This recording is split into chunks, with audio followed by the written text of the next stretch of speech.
unfortunately. Excuse me, we'd like you to have And we're on this tower. stage. Ooh, Huh? we're Excuse me, in. sir, would you- But are we all the way in? Donation Not to really. Reverend Moon? Did you hear that they fired Jesus. Read about Jehovah's Witnesses. Howard Stern? They're not going to renew his contract. Oh, gee, I wonder why. Yeah, that was another one I wanted to bring up. Would you really call that fire, or would you just call that, hey, we're just not going to go forward with it? Either way, it's Yeah. great news. He's a Can't fucking also right. like- And now, ladies and gentlemen, and whatever our Canadian neighbors are forced to call themselves by their oppressive government today, it's Comics Division. And if you call Colbert firing. Well, hello, everybody. Welcome Yeah. to Thursday. I hope everyone is having a great week. It's been an interesting week, that's for sure. We were talking about the whole thing with Howard Stern not being renewed. Not that I ever watched him or listened to him or whatever. I used to back in the day. I was never a fan. Really? I always kind of viewed the two of them. Sorry, the two of them. I didn't name the other person. Rush Limbaugh and Howard Stern to be kind of like different sides of the same coin. So both kind of in the shock jock territory. One was a good one. The other one was dog shit. Extreme size of the same coin. I was a Don Imus fan because I lived out there in New York when Howard Stern was big and had the movie Private Parts and all that kind of stuff. Thanks from there. What really got me with Howard Stern is when his first wife, he left her. Yeah. So that was kind of what got me with that one, that whole thing and how that worked out. So Yeah.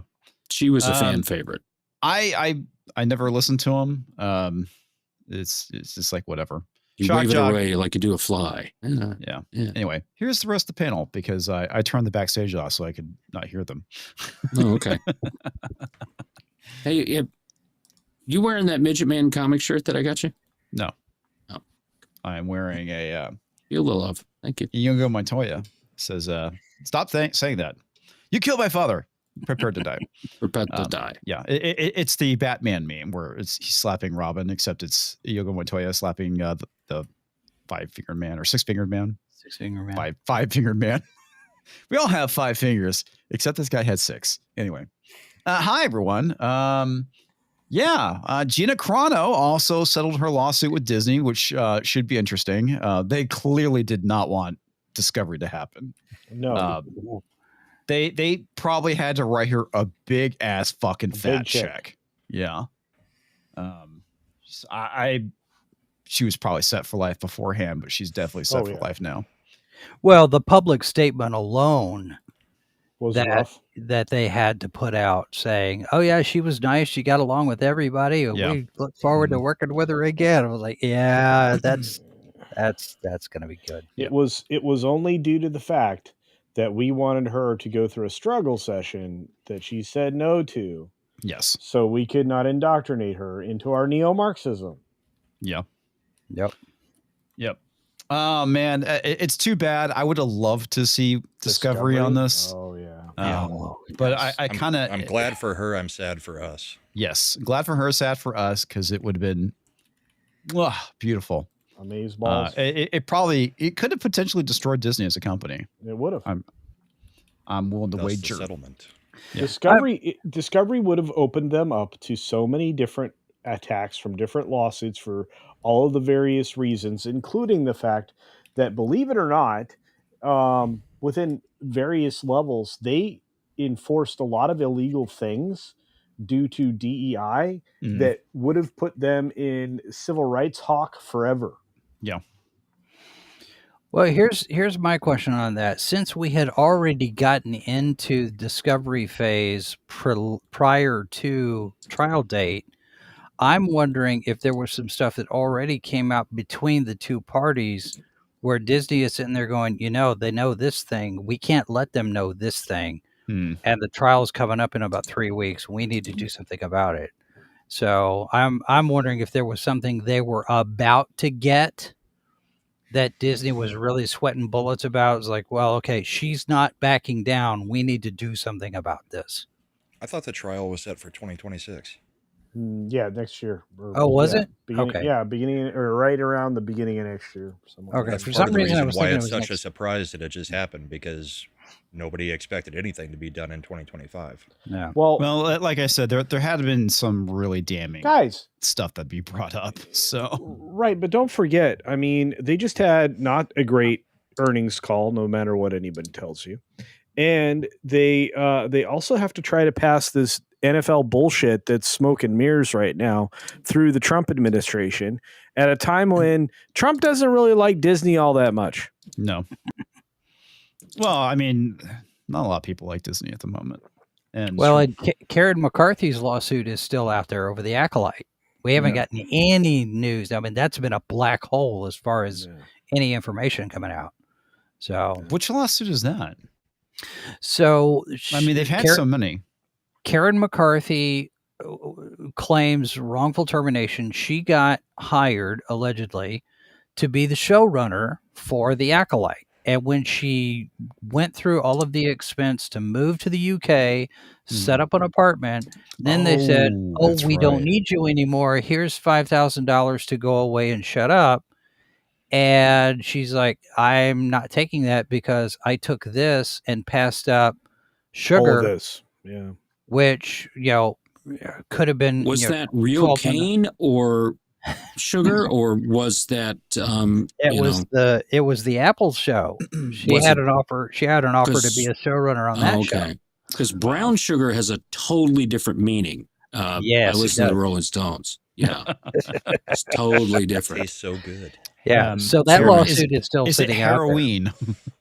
Heroin? Was that it? Heroin. This is heroin. This is heroin. Heroin. Heroin. What's this? Wiener, floppy wiener. That was so great. That episode. I got a great story about that song for another day. Talks. Remind me. Oh, God. I got a joke for you. The best song ever was by Tom. Mrs. Flew told me those penis enlargement pills I'm taking are definitely working. I'm a bigger prick today than I was yesterday. Those aren't the pills, Talks. Oh. All right. I was gonna sing Blue People, Floppy Titties. Oh yeah, that was great. That was we love that one. Yeah. Okay, all right. One more joke, and then Comics can do his show because I got to go get something to drink. All right. Watching the Spanish women's Olympic beach volleyball final, and there's already been a wrist injury. Hopefully, I'm okay by tomorrow. Wow. There you go. Parrot Head sends me all kinds of stuff, and that was pretty damn funny. That was pretty funny. It's a Coke bottle with the name Ahmed on it. It says it doesn't need Mentos to explode. Wow. Yeah. All the stuff he sends me is nuts. It's been raining dildos. Hallelujah. At WNBA. Okay. All right. This is 3 of them. all right. We get out of bed this morning, shower, do what we need to do, go to work. Wait a minute. Dildos reminded you of getting out of bed this morning? Mrs. Flew comes in and she goes, have you heard about these green dildos being thrown on the WNBA stuff? I said, yeah. So I told her it's funny. She goes, she listens to Chicks on the Right in the morning. And she goes, did you know that, and I figure Braun would know this, it's made the betting sites. Yes. Yes. How many green, if a green dildo is going to come out. And there's actually more money being bet on if a green dildo will be thrown on the court than on the game. Hi, kid. Yeah. Hey, Tom. Hey, Tom. Well, I just said this earlier. I was like, you know what? If I was a WNBA, I wouldn't be rejecting this. I'd be leaning into this shit. Heck I mean, this They're is at least the most getting talked about. Yeah, this is the most they've had any like positive kind of like, even though it's negative towards them, they think. But look, if I was them, I'd buy right into it. I'd be like, get your dildos here. We got green ones, we got blue ones, we got purple ones as they're rocking up and down the aisle. And whatever team has green as their main color, I would put that in center court. Yeah, just pull up whatever you're in, put that down. They really need to, right, Tom? I mean, this is like you get a free T-shirt if you hit the mascot. Come on, kids. Angry lesbians. This is something that the WNBA needs to stick against the wall and back up into and drive with as much force as possible. We got ones with suction cups. If they hit the backboard and stick, you get another free T-shirt. See, that's Come on, a game, kids. Tom. That's You a need to have game. one Can where you everybody throw the tosses it dildo? and closest You to gotta the go center. all the way Yeah. in with dildos. And the person who throws All it from the way half in. court and gets it to stick on the backboard wins a new car. I love that. A new car. It didn't stick to Sophie Oprah. Cunningham. Oprah's handing out Oh, cars that's true, it like didn't. left and right. Yeah. At the Yeah, she Listen to tweeted, all right, that enough crowd. with this. And then she retweeted, well, that didn't age well. He won a new she's the one car. that got Listen to hit that. by the third one.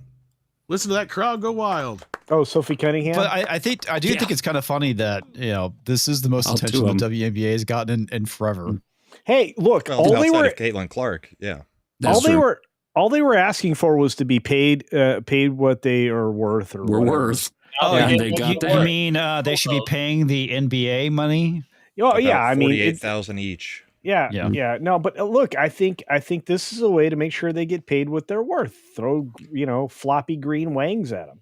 Listen, This is also not unprecedented. In hockey, you've got people throwing octopus, Yes, rats. but we've always yeah, thrown they throw all kinds of octopus. stuff.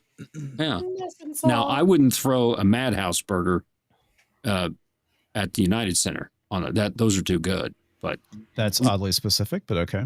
No, Listen, he's right. the WNBA crowds are similar to the crowds of the Cleveland Indians in the movie Major League. There's like 4 people. They're all Yeah. asleep. That's pretty much what's going on. Well, that Well, was the joke in Lady Ballers. Yeah, exactly. I One mean, of the only funny jokes in the movie. I like the movie. I Put up enjoyed, this I number. enjoyed it. I wish But- I loved that movie. That trailer was so good. When that movie happened, it sucked. That wasn't sucked. I It wasn't good. saying It was that. bad. Dude, come on. You just watched Fantastic Four. Oh, I didn't. Oh. Okay. Dude, Joke's Is on you, that buddy. movie still You- going down? you Like like a a $3 whore on hole cock. on nickel night. Yeah. God, that movie has had less time in the spotlight than Hawk Tuah Girl. Oy, yeah. She's Yeah. getting investigated by the FBI. Yeah, what- she's 'cause not of her doing well. Hawk to a meme coin. Oh, Yep. just for fun, the Fantastic Four, despite the 67% drop that they kept trying to obfuscate, apparently, according to Comic Book, is not the disaster it might seem. Comicbook.com. Is it? Yep. I mean, if it is, it. I don't know. It's pretty fucking disastrous. All I know is if it doesn't make as much as that dinosaur movie, Culture has to wax his body. Well, and all I know What? is that these same people saying that shit were just saying that Superman was a failure. So how does this work? Yeah, Right, exactly. like, yeah. Considering that Wait a that second. That doesn't make sense because one's got more money than. Okay. All right. Whatever. let me help you out with some really interesting facts. Superman is the third biggest domestic film of the year right now. Mhm.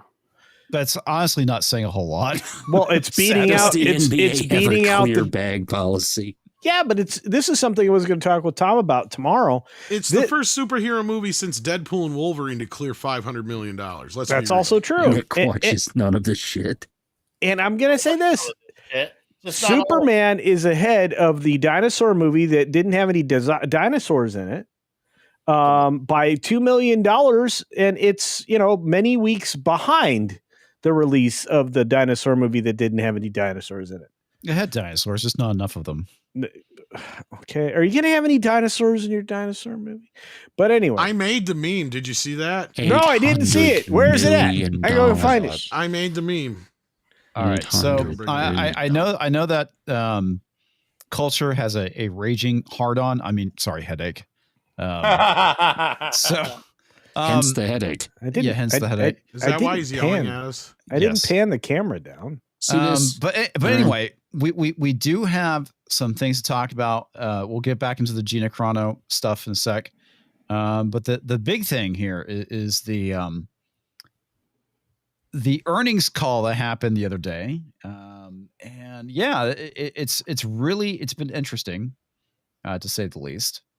You know what? How's Disney stock doing? We need to. It went down a little it- bit today. It yeah. bounced back some, but not much. I think it was down like 2-3 points, something like that by the end. Yeah, it wasn't headed the right direction. It's down 2.29. It's down about 2%. And look, it's not going to go this is not going to go the way you want it percent, to. not points. Sorry. Yeah. This is not going to go the way Disney wants it to because the investors figured out, hey, this NFL thing was smoke and mirrors and isn't real. Yeah. And All then right, and then they're like, "Hey, Disney Minus really isn't going to, replace Hulu, except it is. except that it's just going to take over Hulu's spot and pretend it earned it. And they're not Yeah. going to tell us what the subscribers are anymore because they need to hide it." Well, I mean, okay, so they're beginning next year, sometime next year, they're going to go and kill the Hulu app, and Yeah. I guess are they planning on merging everything into Disney Plus, which They're I'm not gonna, Yes. still not going to subscribe to. yeah, and They and pretty here's much have already, but yeah. and well, but Tom, and you know this. I mean, it's what they're trying to do is incredibly dumb, because then they're going to be running 3 parallel streaming services, 3, which is stupid.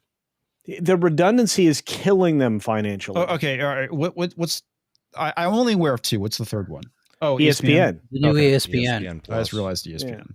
Okay. Yeah. So by ditching Hulu, which is by far the most successful in both finances and and in penetration, subscriber wise. Hey, phrasing.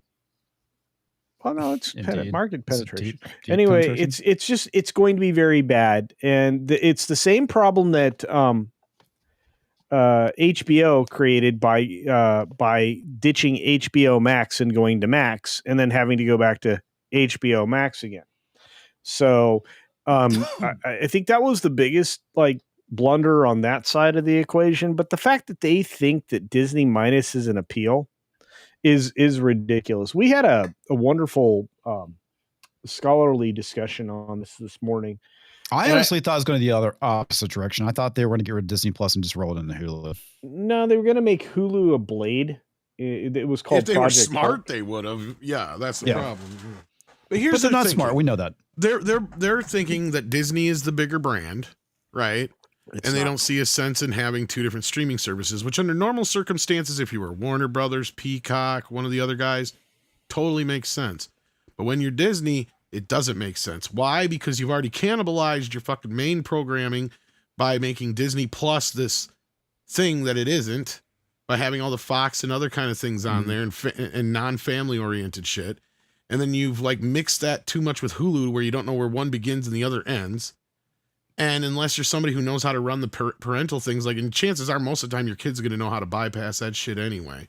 Right. They should have kept them separate, because Hulu should have been more of their Fox FX brand. It was supposed to be the adult side. Exactly. And then that's where they should have kept all of that kind of stuff and left it over there and had them as separately, because then it gave you an incentive. And But the next thing, and then you could have had ESPN be a major part of that as well. Well, they're you know doing what? exactly what we You just said predicted. what I said this morning, Tom. Sorry, Brahma. No, I was just saying they're doing exactly what we predicted. They're having to now start consolidating because everything got too spread out. And then It's exactly what we've been saying was going to happen. But can I tell you what the actual worst thing of this freaking call was? What? They exposed the fact that all of their TV services, linear especially, is completely failing. They lost 28% of revenue across the board in their TV products. Okay, so I want to get to this first point. So that basically Bob Iger does the opening. Iger says Disney is operating from a position of strength, citing focus on quality and innovation. Where? Okay. Yeah. Position of strength, my ass. You've had flopbuster after flopbuster. I mean, just look what's happening with Fantastic Four. You can't say that is a position of strength. I mean, granted, okay, Lilo and Stitch did very well, made $1 billion. There's probably got a lot of merchandising that's going to be involved with that. But that's not innovation comics. No, it's not innovation. Just because it Reboots is not innovation. Yeah, it's not. Thank you. It's not innovation. And how much of that profit's been You're wiped taking out? Something, Yeah.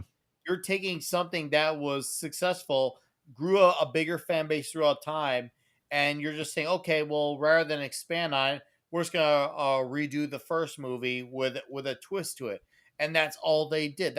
There's nothing innovation. Just like everything about Bob Iger. As much as I admittedly enjoy it, I could say there's nothing innovation about this movie. This Enjoyed is what? all Bob Iger does is he just wants to buy his Right, way Lilo and Stitch. through They're success. also talking about Disney as a whole, so maybe the innovation they're talking about is tearing down beloved rides at Disney World and replacing it with pieces of crap. Or Well, maybe they the haven't fact that had they much put an innovation there actual either. Trump robot in But- the Hall of Presidents instead of a Hillary Clinton repurposed to be Trump from the last time. Yeah, That's innovative. No, it isn't. Here's what's really innovative. the new IP called Fantastic Four. Oh, you mean the IP that's basically been rebooted twice at this point? No, actually, technically, this is the fifth feature. This is technically it's the fifth version. Feature, but third reboot. Yeah, I guess you could say, because you had the Corman back in the 90s. Yeah. Okay, so this is interesting. It says that means other historical strong merchandising franchises like Star Wars and Disney princesses have fallen out of popularity. Go figure. We could have told you that. We have been telling you that. That one's a big no duh. The Disney princess one. Well, I mean, of course, this is that Park Place saying this, so yeah, of course. But yeah, I mean, those guys suck. Look, this whole thing with Disney and their Fugazi fucking gaslighting show that they're trying to put on. Look, Fantastic Four is probably granted, they probably knew Snow White was going to take the fucking dirt bath it did. Yes. Right. They had a good idea. Lilo and Stitch was probably going to do very well, or they wouldn't have moved it from Disney Plus to theatrical. Right. Again. So these things are given. You can almost probably bank on Avatar being very big outside of the US. And that was that. But outside of that, they were banking on Fantastic Four. And most people, even us included, were going, well, of course it's going to be keeping up with Superman. It may even beat Superman, some people said. I didn't think it was. They were sent in fucking panic mode when they saw that movie falling off a cliff. Don't fucking think they didn't. Because that is why I guarantee you Feige was making every fucking phone call. He said, get every bit of footage you can of Tom Holland out there on the net now. Don't think that was not orchestrated. Don't think that was A-okayed and put out there on purpose. That was fucking awesome. I'll admit it. It was but at the same time, that's a Sony product. It doesn't matter. It's still under Marvel's umbrella. That it was like, we need to distract from not just distract, but also give people incentive to go see this other film. Right. So they're trying to build up more, like hype for the Marvel universe again. Cause like, that's what everybody's saying is like, this shit's dead. And this is the biggest problem of this isn't Thor 3. This isn't Iron Man 4. Yeah. This is a movie that has nothing going into it that you had to have seen before it. So this movie had every opportunity in the world to be a big hit, and it should have been. And it has everything going against it with Pedro Pascal, this female Silver Surfer. Yeah. I mean, you said they did it themselves. Yes. Right. And the movie just isn't that fucking good. Right. I get it. Some people liked it better than Superman. You could play the fucking better movie, this game, that game all day long. But guess what? The general public has rejected this shit. They went into it thinking it was a Marvel movie, and it was a dour, boring 2 hours in a fucking theater that we've already seen this movie, and it was called Rise of the Silver Surfer. Yeah. Superman had a much better hold second weekend than F4 did, and it's going to destroy it domestically and overseas. Well, and the thing about it too is that I in certain ways I felt that story-wise Fantastic Four had a better story, but I didn't like the movie. Whereas with Superman, I didn't like the story, but I enjoyed the movie though, because it was, a lot more positive. Well, I'm not even really trying to compare the two. It's just a matter I know, but I'm just saying that it's impossible not to compare the two. It's impossible not to. Within a week of each other. I'm looking at more of just the general public's response to this, right? Like, and that's the other thing, because everybody's also trying to compare Man of Steel to Superman. It's like, the biggest fallacy of this whole thing is everybody's forgetting that Man of Steel wasn't what killed the Snyderverse.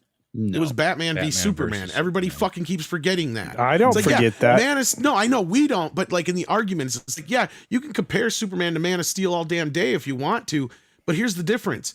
Superman came out when they already had two other movies practically in the can, as opposed to Batman v Superman, which was a U-turn from where they were going. I fucking hated Batman versus Superman. You know what, how I can piggyback off your point? Look, one movie also underperformed at the box office, but went on to make the franchise have longer term success, even though its initial movie wasn't like an explosive box office performance. Batman Begins. Yeah, a lot of people have been bringing that up, Nick. Yeah. Well, it's not enough apparently, because if you look at numbers, it almost didn't break even. Maybe you could say maybe the DVD sales up, but theatrically it did not. So you bring up something very important, Nick. Superman did Superman didn't. Gross Man of Steel didn't need to. That doesn't make it relevant. Yeah. Is anyone else on the planet going to say that the Batman's going to be a better movie just because it did better than Batman Begins, even when you adjust for inflation? No, that shit's irrelevant. Well, and No, you you're brought right. up 'cause it something was very, rebuilt very after important. Batman and Robin, yeah. Is that a lot of movies that did not make their money in the box office made their money typically through DVD sales and rights to It rerun resells. it. Yeah. Look, Tom and I. Okay, so which they basically have killed themselves at this point because they gotten rid of DVD. They moved away from physical merchandise, right. Physical DVD sales and whatnot. They used to be able to go and syndicate the show or movie or whatever on a either TV or whatnot or a streaming service like Netflix. But now they don't have those options as money anymore. So they're fucking losing money hand over fist when these movies flop at the theater. Okay, so Tom and I have been talking about this for 5 years now, Tom. Something like that. Yeah, 5 or 6 years. And Tom, we all how have many? culture. But how many different streams did they lose? Is it 5 or 6? I want to say 6. 5 or 6. Well, and here's the other thing, and that kind of goes to the point I was going to bring up. This would have been like when Man of Steel came out if people were comparing it to the Donner Superman, and they weren't. Why? Because there's two completely different fucking worlds. Right. And we're in two completely different fucking worlds here now, too. That's the other thing. And that's what I love about when people are like, yeah, but why are they keeping, and this is what pisses them off more than anything, the Snyder Bros especially, is why are they keeping Gunn and doing all this stuff when it's not even making as much as Man of Steel did? And when they didn't keep Man of Steel and Snyder because it didn't make enough back then, but this is enough now. It's like, well, first of all, take the difference in time, the expectations, the amount of money spent, all this other bullshit. Not only that, people are forgetting the number one thing. The same fucking people aren't in charge anymore. True. Right? You would have a point if the same exact fucking people that made Man of Steel were saying, oh, this is a hit, and Man of Steel wasn't. Then you could point out the hypocrisy. There is no hypocrisy here. You have a group of people. This is their first shot at this. People are forgetting that. Zaslav was just inheriting the bullshit like Flash and crap like that. And the motherfucker did us all a fucking favor. I don't care what anybody says. Canceling Batgirl. Yeah, Batgirl. Right? Like, I mean, let's be flat out fucking honest with this shit. Well, no, okay. This is their first actual crack at the bat. They did a smart thing canceling it. It would have benefited us if they actually released it because we would have had fun. Good point. Yeah, they did themselves. They would have done a lot of fucking brand damage to themselves with that movie, much like what we've been seeing out of. But that's what I'm saying is like people are trying to compare it as apples and apples. What I'm trying to say is it's not really. It's more like apples to oranges here because you have basically where Gunn is setting this up more like a TV show, right? Snyder was spending so much fucking money. Like we still don't even know what the budget of BVS is. Good luck trying to find out what it is. Some places say it's 225. Some places say it's 325. Some places say it's 358. I heard more closer to like 375 because that's where I've heard that BVS did not make its money back. It fell off a cliff. That's when Warner Brothers panicked. We all know that. That's when they fired Zack Snyder mid fucking stream because he was in the middle of shooting another movie when BVS came out. And that all happened we saw it happen in front of our fucking faces. This is a totally different scenario. This movie is being set up as the beginning of the universe, right? Like I get it.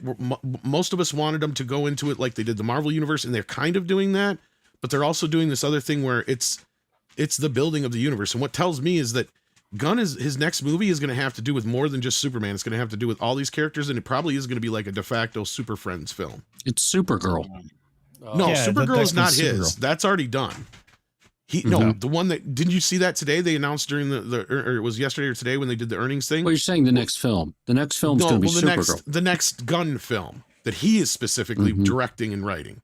Well, and he's better at doing ensemble movies, which is the reason why he should not be directing Superman. Because otherwise they're doing Batman and they're doing Wonder Woman, besides the ones that have already been done, and then that's all supposed to wrap up with something to culminate with the end of this first phase, which I think is what Gunn is going to be directing. Yeah, this was dumb. Yeah, it was. Killing Superman was stupid. Well, okay. The farther I get away from this Superman film that just happened, the more it's McDonald's hamburgers, dude. Yeah. There's no nutritional value in this film. It doesn't last. All right, killing Superman. The issue with that is that they did too much at one time. I know, but the killing Superman, I'm guessing he's referring to Man of Steel or Man of Yeah, Steel. Yeah, PBS. Killian was PBS. yeah. Yeah, That was dumb. because No, that was dumb. the problem with Batman versus Superman is they crammed in the Dark Knight Returns along Oh with no, I remember. the Death Death of Superman, which was dumb. Yeah. Okay, Skip. So while this latest Superman film we could probably agree doesn't have nutritional value, what it did have I was disagree, but I disagree. I'm too. almost done. I'm almost done. Go on. It did have all the building blocks for a universe to move forward. Right, I agree. In with supporting what Tom was saying, this is the basis. This is the reality. This is the universe that was established. it's a pilot Right. episode. Exactly. So while it didn't have like the nutritional value that you really need for a meal, it had everything that will make future meals more easily developed. Everything I could about it. not disagree with you more. Well, that's fine. Normally you're wrong, but anyway. Okay, what- I'm the only normie here. All right, Okay. you guys are too deep into this stuff. Mm-hmm. The movie, it's not going to do anything. There's not going to, the additional films are going to do worse than this. Anything else that comes out, whatever other universe they decide to have, because DC, no matter who's in charge of it, can't figure out a fucking universe. They've had I multiple actually good agree with people in Tux on charge, that one. and they've had Wow. multiple great people trying to do it, and the studio is just freaking cursed. Yeah. So That if could you're be saying, possible. yeah, wait, now hold on. That could definitely be Hold on. possible. Yeah, go You're ahead. saying that this film sets the stage for other things to come, and I don't want to see any of the other films after this, Wow. because Okay. they had tons of time and tons of ability, and they had a good director, and they had an annoying fucking dog through this entire film. And the more I think A about lot it, the of normies more latched onto the dog. annoying that dog is. And it's not going to set up anything. It's not won't. going to set up a damn thing. They may come out with other films, but dudes, movies are dead. They are not putting butts in To seats. me, they're dead when they're actually dead. Otherwise, they're just barely breathing. Yeah, Well, none of it's- these films Oh, are I making agree any with money. some of your points, Tox. None of them are making any money. Points. Okay, Mm. I get it. But when you're living off of credit cards and borrowing money, you're dead. The studio, the movie industry is once dead. again, They're The- When okay. there's no movie theaters, we could say dead. To operate and still have something come out, whether it's breaking even, you guys, it's kind of weird how there's this weird shifting definition of what is actually dead. Dead should be like dead. We don't say when a human being is operating. The studios and the like, theaters have not doing faced well, much that more they're adversity dead. than this in the past, right? Like Yes. there was 2 or 3 times I can think of where they were in much more dire straits. This is The on depression. them. Yeah, see, and this is where I've said the innovation, you guys were just talking about innovation before, Mhm. right? Like that's the problem. The theaters need to innovate, right? The The- theaters we're- need to innovate, or the studios need to innovate. Both. They need to work together because we have a problem here. The problem is, and this is the biggest hang on, issue Tom. of I'm all. gonna cut you off, dude. The whole point of the movie theater is you show up and watch a movie, and yes, they can innovate by offering better food, like they have. Well, That's I'm not not what sure. I'm talking about. Okay, I'm not sure what a theater could do to innovate. Okay, here's also my so issue. easy to Here's, watch a here's the movie. issue. Let me finish my point, and Okay, then you'll see all where right. I'm coming from. Okay. We have a problem where I can sit in my fucking living room right now and get a better experience out of my fucking TV and my stereo than I can in most theaters. That's a fucking problem. It When is. 9 times out of 10, the theaters were always 2, 3, 4 steps ahead of whatever else television had before. Now that television has caught up with theaters, they need to come up with something better. Whether it's the fucking Sphere, whether it's the Cinerama thing all over again, I don't give a fuck what gimmick it is. They need to start innovating and thinking, and the studios need to think along with them. And it's not 3D. We already know the answer isn't 3D, Right. but they need to come up with something that's new and different. And where Minecraft was a bit of a kind of like a precursor to what is it they need to do. Well, maybe it's make movies more interactive. Maybe there's other ways and avenues you can go at this. We live in a day and age where I don't think they've even tapped into the possibilities, right? They used to try to do shit before when they had film and Laserdisc to run off of, and they would try to do like, choose your own adventure movies and shit like that. Do you realize we could do that now and it would be seamless? And they could do it and they haven't fucking done it. There's so many opportunities and ways and things they can innovate to bring people into the theaters, bring butts into seats, even just showing a fucking concert of Taylor Swift. Look how that broke the fucking bank for them. And the theaters did very fucking well for that because they got a larger fucking cut than they normally get from the fucking studios. So at the end of the day, they're going to have to come up, whether it's I don't know if it's, maybe it's going to be 3D without the glasses. That's one thing it feels like they have not even decided to even dust off. And I thought, if anything, that's what Cameron was waiting for Avatar 2. That's what he said 20 years ago. But no, he said, instead, guess what? We are in the same fucking place we were 20 fucking years ago when we walk into a theater. Nothing has changed. The only thing new I would say with the is innovation Dolby of Atmos. sound, That is it. I would say the only thing that has changed is they added sound, which was over 100 years ago. Okay, you can maybe say because of 3D back in the 50s. But No. You had color. You had the innovation of optical effects come into play. Every 10 or so years, you had something up through digital. CGI and digital is where everything went stagnant. We have not had any innovation or change in the last 30 years. I'll talk about theater-wise, not actually the. But the even studios theaters, making they always films. were constantly upgrading, whether it was to sound, to color, to widescreen, to even wider screen, to stereo surround sound, to Dolby Digital, to DTS. Like there was always something new coming along. Dolby Atmos is like the only new thing they've added to the mix in the last 10, 20 years. Now, how do you? I don't. No, it's not dead yet. They just need to figure out what's next. You know why people used to go to Nothing theaters all the time? else to Because do. they couldn't get the same experience at home. That's what I'm trying to say. Well, that's what Tom said already. And you know what? There's nothing else to innovate. That's kind of what I'm getting at. Is I don't see what else they could do. Here's the thing. How do you innovate? To Tom's point, how do you innovate and not make the cost of seeing a movie dramatically escalate? Because one of the biggest problems I hear from people who see movies, and once again from the normie side, is they have to be very selective with movies because of how expensive the theaters are. Yeah. Well, okay. So I think a lot of the issues that we're running into, and I do lay a lot of this at the studio's feet and not necessarily the theaters, because I think the theaters don't. I think you basically reach a point where it's like, okay, how do you innovate a theater? Okay, so Tom, you mentioned some of that stuff, but how much of that? Sure, that's great, but how much of that is actually going to turn people off from going to the theater? I actually like the movie going experience as it is now. The problem with the movie going experience is that people don't show up anymore. Why are people aren't showing up anymore? Well, it's gotten super expensive.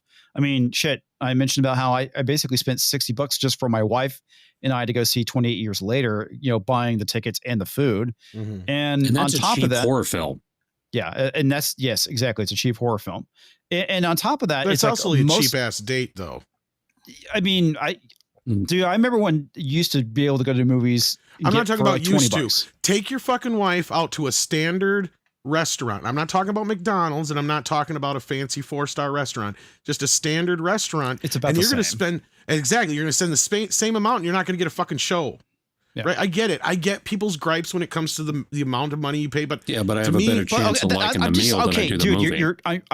I haven't finished my point because that's No, one yeah, thing. you're right. Sorry. The issue with the cost is the quality of the movie. If we were getting really good movies, I wouldn't have as much of a problem paying $60 to go to the theater.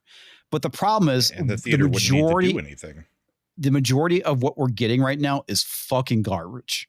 Well, and that's right? on the studio part. Like that's the other. And half that's of it. why I lay it at the hands of the studio or at the feet of the And studio. you're I not should say. wrong. Like a good portion. Okay, let's put it this way, and this is where I agree with you on that. Like 2/3 of the blame and what needs to happen, it is on the studios, right? Well, that's where Avatar is a good example of, regardless of how 3D turned out, it doesn't matter. That was a movie that there was something about it that got people out there to see it. Yeah. Or even look at Top Gun Maverick is another example, right? What was it about that? Because you even go back, because even to go against my point, you can go back to this 80s and 70s when we had movies where every weekend you had something where you could throw a rock and have 5 good fucking movies to see that are still talked about to this day. And most theaters were shit boxes, right? Like you were lucky to find Dolby stereo sound or fucking 70 millimeter or even a fucking, you were lucky to get through a screening half the time without the movie burning up. You know, I can get an 84-inch TV that's now just for $500. But all right, Putin's cat said he could get Disney Plus and Hulu for $20 with no ads. No, he can't. Because it's $100. Not going forward, man. Yeah, it's going to be 100. Ads is what's gonna save. And Well, I I've wanted told you live guys TV that's and all going to that happen stuff. eventually anyway. Right, Not well, only that, the next yeah. thing is they're going to get you stuck into subscriptions where you Yeah, don't get to. I've been saying this bounce in for and 5 out. years. Yeah. So, but if I go spend $60 for Superman to go see in theaters, which I thought it was a good theater film, you needed to see it in IMAX. F1 IMAX, they're bringing it back. Oh, Yeah, so to show good. IMAX. It was so good. Well, and that might be But the innovation they outside need is of bigger screens. those very small niches, the majority of what I saw in the polls that we put here and I see on Twitter is people saying, I'll just wait till it comes out on streaming that I'm already paying for. Right. And I'll see it on a better sound system and a better TV. Well, that's where I agree with you guys. And I than think the theater. I think that the innovation is going to come in, and this is what they probably need to do. And this is just me spitballing and throwing it out there. IMAX is one of the few things that gets people interested, right? Why? Because it's a big ass screen. Why? Because we have an entire generation that has never really got to go to the theater and see what it's like to be in a big, stadium theater and see what it's like to see a movie on a big screen. So like a lot of us in our age group, we go to see an IMAX and it's like, yeah, that's cool. But we used to have theaters that had these size of screens all the fucking time. Right. See, and that's kind of maybe where they need to kind of drive-in movie theater was what, 5-6 stories tall? Yeah. Well, and those have gotten, come back into style again too because of COVID, but they need to cash in on that. Plus maybe start getting more into these larger format screenings, but also treat the smaller screens and get in there, get the smaller movies and not charge as much. And that's where I agree with you guys. Like, yeah, because me, it's like, that's my question is usually, where are you going to see these movies? Because 9 times out of 10, unless I'm going to see something in like a DLX screen or an IMAX screen or a Dolby Atmos screening or Dolby Vision screening, if I'm just going to a plain screening, I rarely spend more than $10 on a fucking movie ticket. Yeah. See, that's where I'm trying to ask, like, where are you guys going? I think a lot of it too is like, so I saw a movie today, a movie I actually enjoyed. I saw Weapons. I recommend it. It's a good movie. It's fucking weird as hell, dude. But it is a movie. How did it measure up to Barbarian in comparison? I haven't seen Barbarian, so I couldn't what? tell you. Oh, dude, Barbarian's but the thing is, this is a movie we used to get like 20 years ago. I would say it's above average. It was enjoyable. It was an interesting movie. It's fucking weird as hell, and I enjoyed it. This has been a good year for original films. Between that being good, I've heard a lot of buzz about that, and people have been seeing it and saying it's good. You had F1, well, the funny thing is about it is that my wife came home early. I was like, "Hey, I'm gonna go see Weapons. You want to go see it with me?" She's like, "No." And then I told her. She's like, "Oh, that movie." It's like shit. It's like I wanted to see that. I should have gone with you. It's like, yeah, you should have. But it was a good movie, and it's something that we used to get, and it's an original. It's not a fucking reboot. It's not like what we're seeing out of Disney right now, where it's like everything is a fucking a reboot, a sequel, a prequel, a preboot, or whatever. I know that we kind of diverged away from the article, and I wanted to cover more of it. No, while but Culture to was get here, back but into it, he had a headache. But Bob it's a good movie. Good movie. But Bob does actually kind of bring back around in his thing today. He was saying all that shit about like, we're not going to concentrate on sequels and reboots. We're going to concentrate on new innovative IP or whatever it was he said. Oh, it's like, yeah, he basically said the Fantastic Four being one of them. And it's like, that was exactly. Elio? Well, and that was the thing I said before you got here is the fact that it's like they're in the very beginning where he basically said we're position of strength, quality and innovation. And it's like, where? I mean, it's like, where's your fucking quality? You've had flop after flop for several years now, specifically when it comes to Marvel. It's like Disney is not in a position of strength. As a matter of fact, it's probably done more damage to movies and the movie going experience than anything else because, they've, you've had the girl boss shit. You've had the message being injected and everything. People just don't want to fucking see movies because of the fact that Hollywood has gone woke. Well, I think there's a market they want to see movies. They just don't want to be tasting what they're serving. I think we need to make that distinction. People will travel for the right movie. Once again, as Tom brought up, something like Sinners. And there were people who love Barbarian who are seeing Weapons. You got F1, but then you can also look at the big franchise like Barbie did well. It actually seems like that Freaky Friday is going to have a decent showing. It's not about how we feel about the movie. It's more about, is there a market? Well, I mean, for Freaky these Friday has things? been done to death. I mean, it's It fine. probably is, It's but it's a it's movie one that do is well. going to appeal to a certain demographic, and it's fine. It's Yeah, like it's Barbie. Okay, fine. there's nothing wrong with that. It's not a movie I'm interested in seeing, and that's Yeah. fine. It's going to probably play to the same audience that the original Freaky Friday did, and that's there's fine. nothing wrong with that. But to the And initial that's the thing. point, You look at Minecraft as well, and that brought in a lot of young kids who my oldest daughter, her friends never talked about going to movies.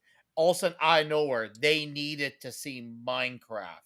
If there was more stuff that young kids would be like, oh, mom and dad, please take me to the movie theater. That was a smart movie. Regardless of how anyone Yeah, it felt about was. Minecraft, it knew how to lean into that younger audience and say, we need to see this movie. That's Well, same with another Five thing they Nights at got. Freddy's. Yeah. Yeah. Yeah, thank you, Brahma. Another one. That was another It's movies one made for that generation because there's not a lot of Well- movies made for that generation. And younger kids do want to go to the movie theater. They do. You just gotta give them stuff that they actually They want want to their see. stuff. They want Yeah, that well, And stuff. I don't blame them. does Why anybody don't know? they if want there's to actually- you have a point. Go ahead. Well, no, I was just going to ask. Does anybody know how many movies Disney puts out a year? I think it's 24, isn't it? Something like that. I honestly have no idea. I thought that was I a can't- television show. I think it's between their whatever. Because like I remember there was. My point was this: is here's the funny thing about this year. Like their big major movies that we've had so far have been like Snow White, Lilo and Stitch. You know, all things that are remakes and reboots. Fantastic Four. We're gonna have Avatar coming up. Elio is the only original film they put out so far this year, right? Yeah, And they've had other films under Fox and other things like that. Now, they used to only release 6 movies a year on average, sometimes less than that, but never more. And I picked a random year. And in fact, I picked a year that I knew that it probably wasn't a very good year for Disney. I picked 1977 because I knew Star Wars was the biggest movie that year. Now, out of the 6 films that Disney released, 4 of them are movies that I would still consider memorable or ones we talk about to this day, or at least are remembered. 2 or 3 of them, not so much. You had like Pete's Dragon, Yeah. The Rescuers, Mhm. Herbie Goes to Monte Carlo, and The Many Adventures of Winnie the Pooh. The only one of those that's a sequel is Herbie. Right. Mhm. Winnie the Pooh is an adaptation, and of course Pete's Dragon is as well, and I think The Rescuers are, but you can almost consider Pete's Dragon and The Rescuers more original leaning. Yeah. Right? So, I mean, yeah, that was just a random year, and we still, like, I don't think anybody's going to be talking about Snow White in fucking 50 Well, years. I think that the big difference is, Tom, is that Disney back then versus now is they own more shit. Like Star Wars, Fox, Oh, and yeah. all this other stuff. So, I mean, they're putting out more movies because they own more studios. But I bring it up because I don't want to dump on Freaky or Friday because I'm like, good, that's the type of shit Disney should be doing. And I hope it does well for them. In fact, I've been one of the few people saying, don't sleep on that. I think that the girls are and the families are going to go out and see that movie this week. And it's funny you brought up Barbie because I said, yeah, that's the same demographic that it's going after. The demographic that's not going to see Fantastic Four by chance. Just so you know. Yeah, this. Well, I had a conversation with Randall and Roland on movie night. We're talking about this, the whole thing with, you know, there's certain franchises out there that are unapologetically male, and there's nothing wrong with that. It's not sexist, like, you know, Star Wars, Star Trek, all this other stuff. But that doesn't mean that there aren't women that enjoy these movies and TV shows. But the thing is, they enjoyed it because of what it was. It's a male franchise, but the issue, and again, this is anything we haven't said in the last 6 fucking years, is that you've taken a male franchise, tried to turn it into a girl's brand, and you're shocked when the male fans complain, and of course they get called sexist because they're complaining about the destruction of the franchise, and the women don't show up. It's like more men showed up to the Marvels than women did. Okay. And why is that? Well, because most women don't give a shit about fucking comic book movies. Then you have Barbie and then Freaky Friday, which is something that is more along the lines of that demographic, and women will show up for it. They showed up in droves to go see Barbie. Why? Because Barbie has never had a live action adaptation on screen, and that is a property that is specifically for women, and it's not something that was originally for men that is now being co-opted. Also consider how old Barbie is, what the legacy and the history of that brand is. Yeah, and I'm not trying to say that this Freaky Friday is going to do anywhere near what Barbie did. No, I don't think so either. But I don't think it's going to. I don't think it's going to be unsuccessful. I think it's going to do well, and I think not an expensive movie to make. Disney's going to be wishing they would have released Hocus Pocus 2 in theaters when it's all said and done. I bet because Oh, was that would another have been mistake they made. a good pick. Well, okay. Well, Why did they sent that Maverick make straight a to lot of money? streaming? You know why Maverick made a lot of money? Patriotism, Because it was the Star Nostalgia. Wars that we all wanted. nostalgia. It was patriotism. nostalgia because they went after All of the above. the movie going, the crowd that remembers the movies, the crowd that remembers the 80s and 90s. Maverick was a movie made for people in that demographic. That's what it was made for. And everybody went. So the people that were used to going to movies went. Well, Barbie. People went because it is the first live action Barbie. People went to Oppenheimer because the whole Barbenheimer thing became a thing. Right. Right? That was a social engineered thing. And there's just not enough people going to see films because the interest is dropping. well, they and- need to retrain themselves. That's the other problem. Is I'm sitting there going, why would Disney say that they're open to bringing Gina Carano back for other roles? Desperation. Because Cara Dune is their most popular character. Yes. Out of Yes. all the Disney Star Wars That's it. characters, yes. So you're Disney's 100% going, right. we don't even know if need that's this. going to happen yet. But if it does, good for her. But like, yeah. Is it, Disney said this stuff. Now, does it happen? Are they just No. apologizing? Who the hell knows? Because Disney's a pile of shit. They're never coming back from this. No.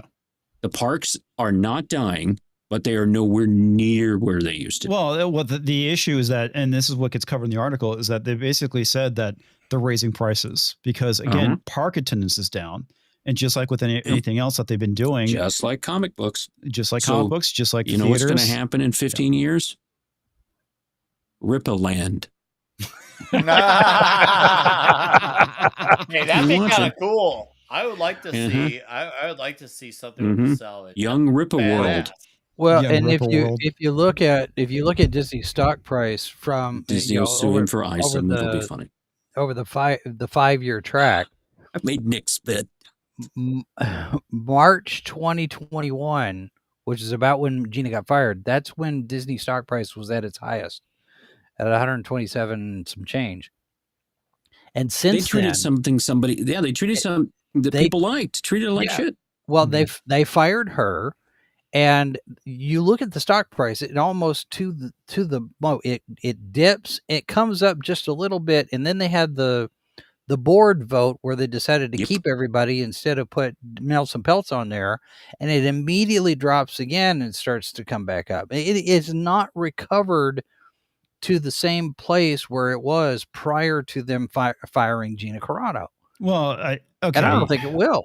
I I think mean, there's a lot of other things She didn't that get factor fired. into that. They didn't Sure. break her contract. it's one of many other things that factor in the reason why their stock is down. Because I mean, take not only that, and I want to say it was the same year. I don't think it was around the same time period. Is that you had the don't say gay bill nonsense that was going on with Disney. There was a lot of shit that was kind of culminated. And Effect. you could really say that in a lot of ways, it was the wokeness shit that they've been dabbling in that is responsible for dropping their stock, because it plays directly into the fire of Gina Carano. It plays directly into the don't say gay bill. It plays directly into the videos where you had the, my not so secret gay agenda stuff. And a lot of people, because the lockdowns, as much as the lockdowns were bad, they were good in certain ways. The fact that people got a peek behind the fucking curtain. But how much of that came out after she got fired? I can't. I'm not remembering the timeline. I'm going to say that some of that stuff was afterwards, because March 21, we were already into lockdown and pandemic stuff. When did she get fired? Was it 2021? She got fired in February, I think, of 2021 is when they said we're not renewing her contract. Right. Somewhere sure in there. The video came out after. Yeah. Yeah, I think it did. So I want to say there was a lot of stuff that happened around that time period that was a culmination because of. Yeah, but I want to say the Florida stuff probably didn't. I want to say it was like April or May that year, June, because Chapek got canned in November. He got canned in November while he was at Taylor Swift concert, something like that. No, it was Elton Sunday John. night. Elton John. No, it was a Sunday night. No, it was Elton John. It was Elton John. Elton John. Thank you. I was totally blank. He's like Piano Man. It was Who did Elton that? John. I remember. Before you know it, I was just doing nothing, and all of a sudden my phone started going off with stream. I was like, But something must happen with Disney again. to some of the stuff that Tox has brought up is that a lot of these companies keep making really fucking stupid decisions. Disney and Warner Brother both. The big problem with Warner Brother is that if they actually were to get the right people involved, they would be massive. They had the ability to kick Marvel while they were down. Yep. And they didn't. Why? Because they're dumb. That's what it comes down to. Not only that, but now, today being August 7th, this is the day that David Ellison gets the keys to the Paramount Global. And there's already speculation that he could be looking at buying Warner Brothers as well in another acquisition. I don't see that happening. I don't either, but they're talking about it like it's a real possibility. And I'm still struggling to see where everybody keeps talking all this doom and gloom on DC and how Superman failed. The movie still hasn't even finished doing its fucking theatrical run yet. Like, everybody is saying this movie's failed. It's done horribly. It's like, who the fuck is everybody? Yeah, I don't know. Like, you guys just said it. Like, no, I didn't. I said I didn't like the film. Get your shit right. I think that the issue, Tom, is that in the right hands, it could have been a much better movie. Who else's hands? Please tell me. Please tell me. That's all I'm saying. I mean, who has a track record right now? I honestly don't fucking know, dude. I don't. But I don't think that James Gunn was the right guy to do Superman. I think he's fine when it comes to an ensemble cast, which is basically what we got with the Superman movie. But that's it. I mean, I don't know. Okay, I don't know who is the great director out there to do a Superman movie. But I can tell you one thing: it's not fucking James Gunn. All I know is I'll trust the guy with the track record that he has right now compared to any fucking buddy. I'm not saying he's a bad director. I like James Gunn. I think he's a great director. I just don't think he was the right director. I think Guardians of the Galaxy is one of the best films of that Marvel ever produced. Dude, I fucking 100%. Love Super. That is like one of my most favorite James Gunn movies. It is such a great movie. And I also really enjoyed, as much as a lot of people didn't like it, The Suicide Squad. That is another great comic book movie that didn't do well for some reason, but it was a great comic book movie. Well, let me ask this. That's my favorite James Gunn James Gunn movie overall of all the comic ones he's done. That's my one. Would Gareth Edwards be a possibility for a superhero film? I don't think he's done one yet, has he? I don't think there's anybody in Hollywood right now. If Gareth Edwards did the movie, we wouldn't this. see a fucking Superman until 2/3 of the way into the goddamn movie. And as soon as he took flight, he'd cut away. Oh, you mean like this one? Like Godzilla. Like, fuck. Yeah, I mean, this movie was great when Superman showed he did do Godzilla. It's like, motherfucker, we waited 2 hours to see Godzilla. As soon as we see him, and then he fucking cuts away. Yeah, it's like, where the fuck are you going? Yeah. What about that Snyder guy? Fuck you and your fucking horse. Wait a second. How do I kick Brahma off of this? Yeah, I hear J.J. Abrams needs some work. Oh, shit. Don't even go there. All right, wait a second. Hold on. Yeah, that's happening. Look, I get it. It's not the super serious, super emo fucking Superman everybody loves. And that's the thing I appreciate the movie, Tom. Don't get me wrong. I enjoyed that movie way more. I just didn't think it was a great movie or a good movie, but I did enjoy it. Much in the same way that I enjoyed Suicide Squad. It was a terrible movie, but it had great character moments. There was a lot of things that were going in the favor, but the plot was not one of them. Allowed. I just challenge anyone when the movie finally comes out on video and video on demand or whatever, if you have a way of watching it.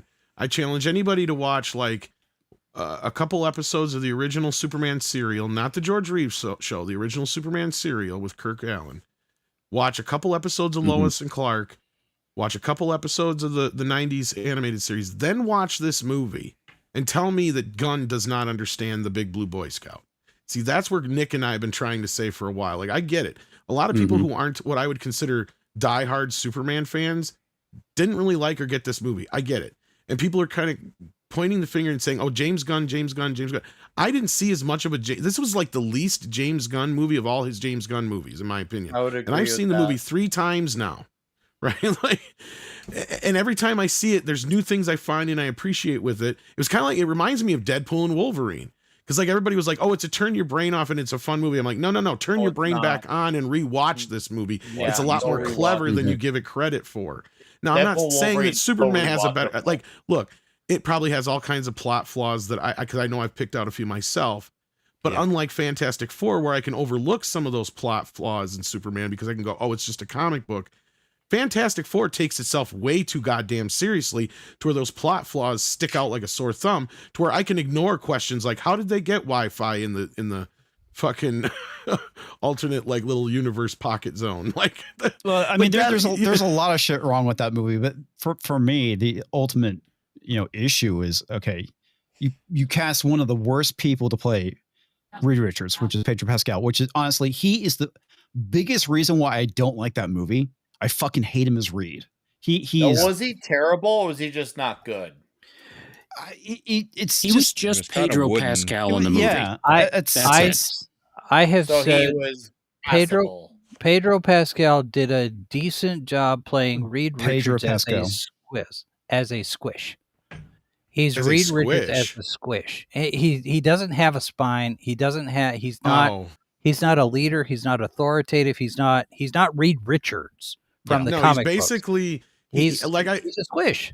My review of Pedro Pascal as Reed Richards was, if he was any more nebbish, he'd be Woody fucking Allen, right? Like, that is the way he is in the movie. It's like I was just waiting for him stepdaughter at any time, going, well, Sue, like Galactus is coming, and oh gosh, I don't know if we can move this in time to it's just I really just I don't know, and this kid, he doesn't like me, and I don't know why, but I love the kid and all, but we just don't get along. Maybe we should give the kid to Galactus. I don't know. We're not that attached to him, and after all, he's only a few days old. Yeah, I mean, it's like I said, that's a movie I'll never fucking go watch again. I'll watch Superman, okay? I'll watch that movie again. Like I said, I enjoyed it. I had fun watching it. I did not have fun watching Fantastic Four. And part of it, as I mentioned, I have stage 4 apathy towards the MCU. It's like, yeah, I enjoyed Deadpool and Wolverine. But that's more of an anomaly than anything else. I mean, it's like, and it's very reflective in the audience, massive 67% drop week to week from week 1 to week 2. Yeah. I mean, this movie's not going to, it's not the numbers they want. And I'm what Culture said earlier, maybe I think it was either you or Culture, I don't remember, is that, yeah, there's going to be massive fucking damage control. And I think that at this point, it's safe to say that the superhero genre is dead at this point. It doesn't mean we're not going to get new ones, but I've been saying that too, and I know you guys I are would kind of call that unhealthy condition or not ideal condition. I'm going to be that guy, but to say something's dead, you got to actually commit to that term. Well, it doesn't just come out collectively. I think it's past its prime. Is a better way to put it. It's past its prime. By when we mean dead, we mean it's past its prime. It's like the Western. Westerns aren't truly dead.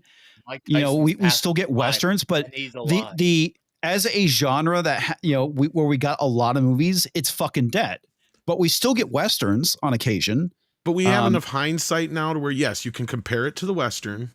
It used to be like, what do you compare it to? And a lot of people were resistant. Thing to be into. It's just not. But this is where the saturation comes in, though, Nick. And this is where I got to push back a little bit. There has been saturation on top of the shit. Because I agree, like had it not been as shitty and just as saturated, they could have rode this out for another 5 years easy. The problem is they oversaturated it with shit. Not just oversaturation, but we had shit. So this reminds me of like when we were in the 90s. But neither here nor there. This is just like the Western, though, because there was a time when you had where at least I think 60 or 70% of all productions were Westerns, right? Like that's of all films. And that's kind of where we got with superhero shit. And half the TV shows. And half the same fucking thing, right? And that's kind of where we're at. Now, what happened was the Western kind of fell out of fucking favor. They started bringing in space and other things that kind of taking its place. But eventually the Western found its home on television. So what does that mean? I guarantee you within the next few years, most superhero shit is going to be on television because it's where it belongs. Exactly. It plays better in serial form there.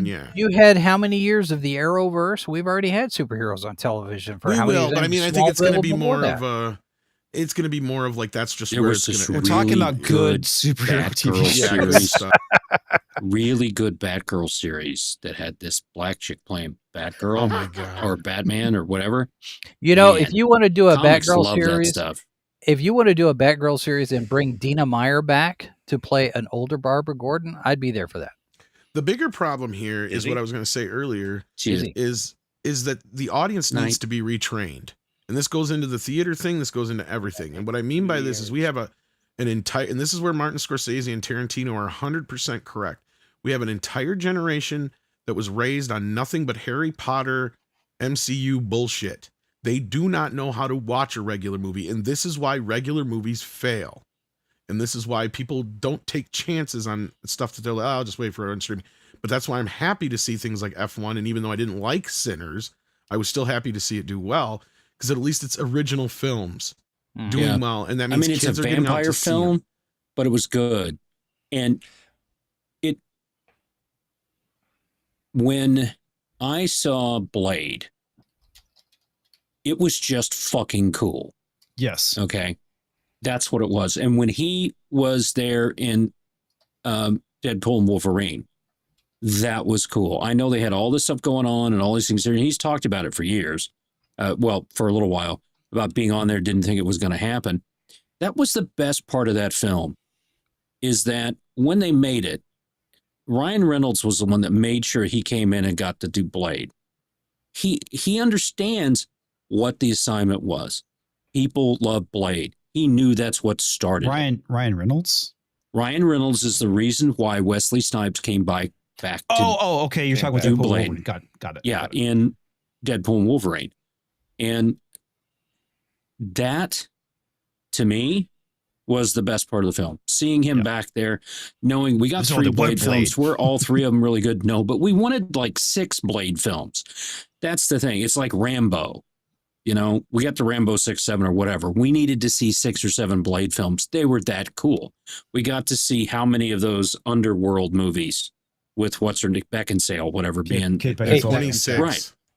And I think everybody was the last loves film. vampire movies. So I can see Sinners doing the same thing, because you're going to make money on those days going there. And if Hollywood wants to come back, that's what they have to focus on. Well, They got to get away from this. Oh, we're going to, and we talked about this before. They're trying to hit the lottery. Okay. They're trying to hit the lottery every single time. Why? Because during the heyday of the MCU for about 5 years, they just printed money with those films. Well, that point in time is gone. Yep. And you got to go back to what made you money. You got to break the unions, and you got to go back to slave labor. I don't think there is any real future for Hollywood. I mean, so Gen Not in its X, current form, no. Gen X goes and sees movies. The older millennials go and see movies. The younger millennials don't give a crap. Gen Z really doesn't give a crap. They'll go out and see a movie a year. Want. They do not do the media thing the same way that our generations did. If That's you give fair. them something Dearest they brought that up want, in the they chat. will. Mhm. And this is where, I was I just kind of waiting for agree my with time both to sides say of it, that. and Dearest kind of came in too. So No, Yeah. and I because I wanted to address that, because there is an argument to be made there. Yes, that part of it is the way that this younger generation consumes media, but also there is a point to be made when they don't know what to do with movies like, Taxi Driver or Jaws or anything like that, because it's not something that's in there. Like, they just haven't. I don't know what it is that we need to do to get them to understand it or see the difference. But it doesn't make sense to me, because we were a generation that we could still watch stuff from our grandparents' generation and beyond, to where these kids are just like, whatever, it's too old fart stuff. Some I'd of rather my watch a favorite Tick Program. films that I like to watch are the Thin Man films from the 30s, the Yes. Sherlock Holmes films from the 30s. I like that era of film, right? And of course, Breaking and Breaking 2, and those kind of things from the 80s. But I like those films, and when I'm sitting back and I want to rewatch a film, it's a Basil Rathbone and Nigel Bruce Sherlock Holmes thing. I work Right. in a company surrounded by normies, and I talk to younger individuals all the time who do like movies. And guess what movies they're watching? They'll see some new movies, but they are watching older movies because they want stuff to call their own. This is why it was so important to bring up stuff like Minecraft or Right. Five Nights at Freddy's. Yes, they're based on games, but the point is that's their generation's Right. thing. Right. To say that, well, the audience isn't trained. Sure, is there probably a part of that demographic that is probably wired into consuming media differently? Sure. But if you also give them something that actually want to train them to get into the habit of seeing a movie on a daily basis, also true as well. Two things can be true. And this is definitely one of those cases. We don't give them enough of that because we're thinking, oh, let's just give them what we had again and again and again. And well, you make a very solid point, but the one thing that our generations had that theirs didn't is that, we just didn't get culture out of nowhere, right? Somebody made something and it connected to us. Part of it is because of either it was never done before, never seen before, or, and this is a big one too, what resonated a lot with our generation, and Tom can definitely test this because he's a TMNT fan, is that basically we had 30-minute commercials for toys, right? Yeah. And that is how we connected to a property with Transformers, G.I. Joe, Ninja Turtles, Thundercats, Robotech, whatever. We had these toy commercials that were called cartoons that basically resonate with us and that we grew attached to, where because of laws in this country, they did away with that. The Saturday morning cartoons, gone. Okay. Yeah, that's a afternoon cartoons. I'm guessing they're gone. So the stuff that basically built culture that we enjoy, where essentially has been erased because of the demand for more educational television for children. You're not wrong. The other difference, and Tom, you were asking the question, what changed from us to them? We all grew up without a cell phone in our hands. That too. Or the internet. They have grown up with a cell phone. Right? I mean, look at Minecraft, like we were talking about earlier. Are most of those kids going to see it if it's not a TikTok trend that they want to be in on with the chicken jockey? That's a fair point, but that's the other thing too. That's what drew them out. That same mentality, you're just making the other side of the point there, right? Like that same mentality is if somebody could figure out how to channel that, you can have Minecraft again. You can have tons of these situations. And I want to get this point real quick. You should be able to do it over and over. Anime didn't replace it; it filled the void. It filled the void, exactly. Yeah. And I think Ian's right. I think you're onto something there because I hate when people refer to them as 30-minute commercials. That's what they're designed to do. They are. I mean, they are, but they're good. They're kind of more like a gateway drug, right? Because that's kind of what they were. Because these guys that were making these things, like you go look at the names that were attached to like the real Ghostbusters and Masters of the Universe and all these shows. It's like Michael Straczynski and other people who wrote for like Star Trek and other shit. It's like real fucking sci-fi writers and people who actually knew how to write good stories. Because that was the thing, is they knew it couldn't just be like, oh, we're going to show you some cool shit, right? It was more so we're going to give you a good story on top of showing you the cool shit. Right. And that's where give you the moral at the end of the episode. Well, well, that was because they had to. But that's why we had, He-Man saying this time or go learn. Yeah. I want to make a point about the generational shift and the gap here, because I have run across a number of channels recently, a couple of them that I'm following, but I'm seeing a lot of them. People in their 20s watching for the first time stuff. I mean, Force of Light channels. They're doing reaction channels. Yeah. But they're doing stuff that we grew up watching, especially the 80s and 90s stuff. And first time, I don't know how many ones that I've seen first time watching Superman 78. The younger people are going back and watching this stuff for the very first time. They're finding what we grew up with, and they're discovering it in a completely different way, in a completely different context, but they're still finding it. And I think the longer that kind of thing is popular and has an audience, they'll probably go back even further in time to some of the older stuff. I've seen some stuff where, they're talking about, Close Encounters of the Third Kind. This first time watching Jaws, and now we're into the 70s. Well, who knows how far back? And those guys can be trendsetters, right? And that kind of started with music, and Nick knows what I'm talking about here, where you talk to a lot of kids nowadays, you ask them who their favorite bands are. They're not going to tell you. A lot of them like older bands. I was just going to say, they're not going to say like some new band, but they're going to say, I like Pink Floyd, I like the Beatles, I like Green Day, I like, Nirvana, Pearl Jam. And I mean, we think, oh, Green Day, but it's like, oh shit. Then you stop and realize Green Day's been around for 40 fucking years. Yeah, they have. Right? 1993 was Dookie. Yeah, so you got to go like shit, and it's true, and I can see that as a plausibility, and I think that's where physical media is going to come into play, and there is that, and there will be some trendsetters like that, but we also the kids need their own thing, and that's something I've said for a long time, and I just wanted to finish the point on the collectiveness of, you know, whether it was important to have the Saturday morning cartoons or the afternoon stuff, because that does even go back prior to the 80s where they let the laws go, because you could even say, like, even go back, like what was popular, like stuff like the Flintstones and Yogi Bear, and then before that you had, you know, like Howdy Doody and stuff like that, and Three Stooges and all that kind of, you know, whatever it was. Superman even had his he would come around cyclically every once in a while, you know, you'd have a new Superman. So like these things were things like you could recycle some old things and give them a little bit of new flavor. But you also had like the kids that we grew up on stuff like the Lone Ranger and all that kind of business. And then the next generation had their things. And then we, you know, Johnny Quest and Yogi Bear and the Flintstones and Jetsons. And then the next generation had their shit and we had our shit. And you're right. That's where it stops.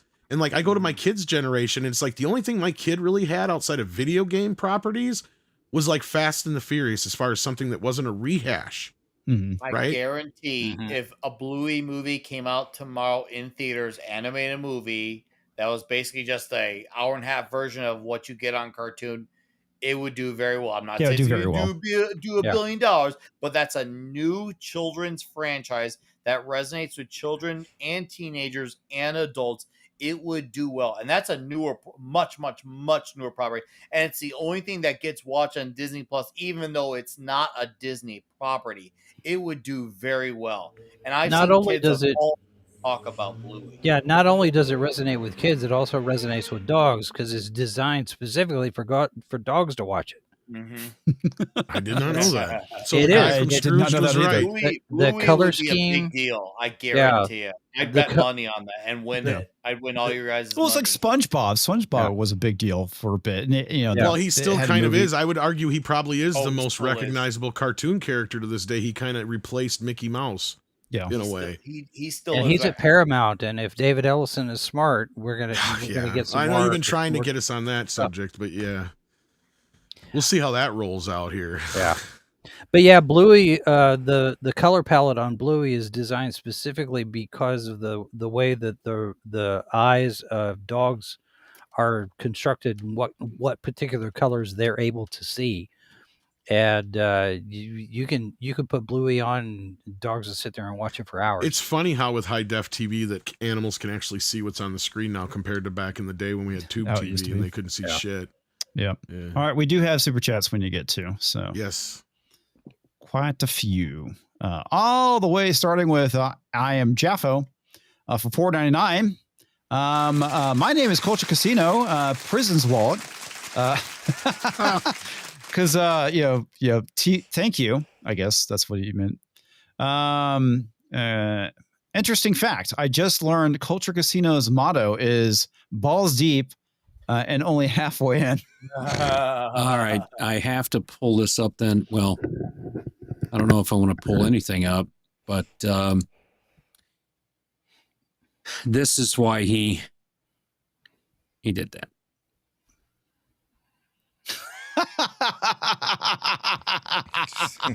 That doesn't make any sense. I have no Papa idea. Bear. I don't know. What doesn't make any sense is this shit.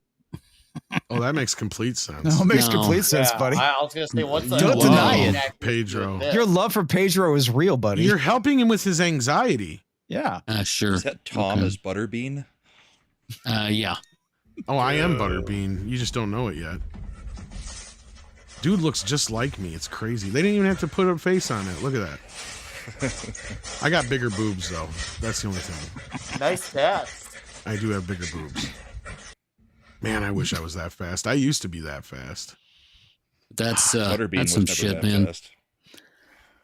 All right, Walter for $1.99. Zaslaw's phone's Iger. That sunk, Docs. What sunk, Docs? Yeah. What sunk? What sunk, Docs? What Okay, sunk, got Docs? it. You stuck? I see what you did. Yeah. Docs. I'm you just go. retarded. Like you jumped out of a plane without a parachute. Only there. minorly. Indeed. Citrus Bradford for $10. Very interesting. Oracle Lauren popularized a Wookiee on Prophesied. prophesied. Sorry, Oracle Lauren prophesies a Wookiee on laughing gas is summon things change. Achilles heel of Palpatine, Vader, and the Big Mouse. We see how Gina goes forward. Sent an email. I swear, Sabretooth Raptor just found ways of writing things that would totally trigger your fucking dyslexia. Seriously, dude. My brain was not like, even sure I understood that one. I know, that's where I'm going. Like, this is on purpose. Is he talking about? Is he talking about Lauren over at Park Place? And could be. I assume so. If we have to like translate that, yeah. Lauren making a prediction, I guess. Randall Orser for $6.99 Canadian. Feel Good Friday. Let's hope so. Shall it be Dustbin or Stellar Boobs? I vote for Stellar Boobs. Roland the Russian. Did you do a? Oh, you did. Yeah. Oh, we got to do a poll in the next movie too. Yeah. Also, let's see, Mr. HJ, gift of membership. Thank you. Oh, thank you very much. And it went to Abigor. Abigor. What'd you whip him for? That was I have no idea. Abigor. No, it was a slap. And that's when the whores come in. Indeed. Randall Orser for $6.99 Canadian. Finished Hurl, which was very good. Now on to, I have no idea how to say that. Yusutaki Rhetoric. Yeah, about a woman who is a human lie detector and has teamed up with a private detective. I guess these are more Korean shows. Aren't all women human lie detectors? I was going to say, yeah. Right. How's that different? That's than not the even a other day of the week? superpower when it comes to a woman. Yeah. My mom always knew. Mm. Oh, it's supposed to be healer. Okay. Is that All right. tentacle porn stuff? Maybe. That All shit right. that made me TVG leave Monster for Flashcast $5. for a while. Hi, everyone. I guess a Hulu merger into Disney Plus is a streaming version of Failing Upwards. Ooh, nice. Yeah, it's you're not wrong, dude. Not in the slightest. For another $5, he says, thank you, everyone who checked out my comic series, Living Dead Hunters webtoon. My comic series hit over 700 views. Thank you, everyone. That's awesome. You know what's funny is how Disney is basically, you know what's funny is Disney has basically become Ray Zelinsky. Okay. You guys remember from Tommy Boy? Dan Aykroyd's character? Yeah. I just want the name. I'll just build it myself in China and put it in a box. Yep. Yeah, it's accurate. Randall Orser for $6.99 Canadian. Even the Asians get things wrong when do historical shows. Thai show set in 1915 was a British saloon, and it's in it, which was produced in the 1930s. The Thai show gets set in the 1915, has a British saloon. I didn't realize British had saloons, and it was produced in the 1930s. So it was pubs. Anachronism. Yeah, is what he says. What I'm. Okay, I say, well, they wouldn't have existed at that time. But they had pubs. They don't have saloons. Yeah, that's more of an Old West thing. Okay, Mark for $5 says, sorry I'm late. I was watching American Eagle. I was at American Eagle. I was at American Eagle. Jeans. Did you get your hands on them? I heard they've been selling out in most places. Yeah. Was Lizzo still standing outside? Yeah, right. Well, the specific ones that was that actually Lizzo that was like flipping them off? Lizzo did do a TikTok. I don't know about the things, flipping off thing, but she did a TikTok. And we've got a video. I think a Baskin Robbins thing with Sydney is posted somewhere. Interesting. Okay, Randall Orser for $6.99 Canadian. It would be interesting to see how much the subscribers base drop once D Plus and Hulu merge fully. Yeah. Mm-hmm. Well, as been pointed out, it'll probably help boost them artificially for a little bit, but then in the end of the day, it would be like if Ford bought out like Lamborghini, right? Like that's why I was making the Zelensky thing. It's like it's the same thing here. It's like you took something that was better than you are, and now you're just putting it in your box and pretending it's yours. Right. But I wonder how many of the people that have Hulu through like their cell phone tie-in whether they'll be able to keep it or if Disney's going to get a whole bunch of subscribers because they're kicked off. I think that's part of it too. Cell phone system. Well, that's what I think. Because Hulu would have a larger base probably than Disney Plus of people, because I think there's 2 or 3 different phone services that offer Hulu. Potentially. Yeah. And I mean, I had Disney Plus through Verizon. Should, but that's a contract thing. I canceled if after Hulu doesn't exist. Who knows? Yeah, I think we've got Disney Plus through AT&T on Mindy's phone. So right, and I think T-Mobile and Verizon both offer Hulu and Netflix or something to that effect. Right. I'm not sure. All right, Mark DeLay for another $5 says the WNBA is the only league where the wives and girlfriends section is the entire stadium. That was good. That was these fucking funny. jokes just keep writing themselves, kids. They do. There was another dildo thrown on the court tonight. Another one? Imagine that. Number 4, purple one. Yeah. Ooh, we got a purple one now. Nice. Jeep Pilot 007 for $5. Disney has no position of power, and they know they won't progress without consolidation. Yeah, consolidation. I was thinking concessions, but yeah, that too. Yeah, consolidation. Well, I think one of the big problems with this is that they let Netflix go and build their capability for delivery, and then it just became too expensive to break into that market because Hulu had Netflix has the best interface programmatically. Hulu has a pretty good one. Disney Plus was awful and still is. Yep.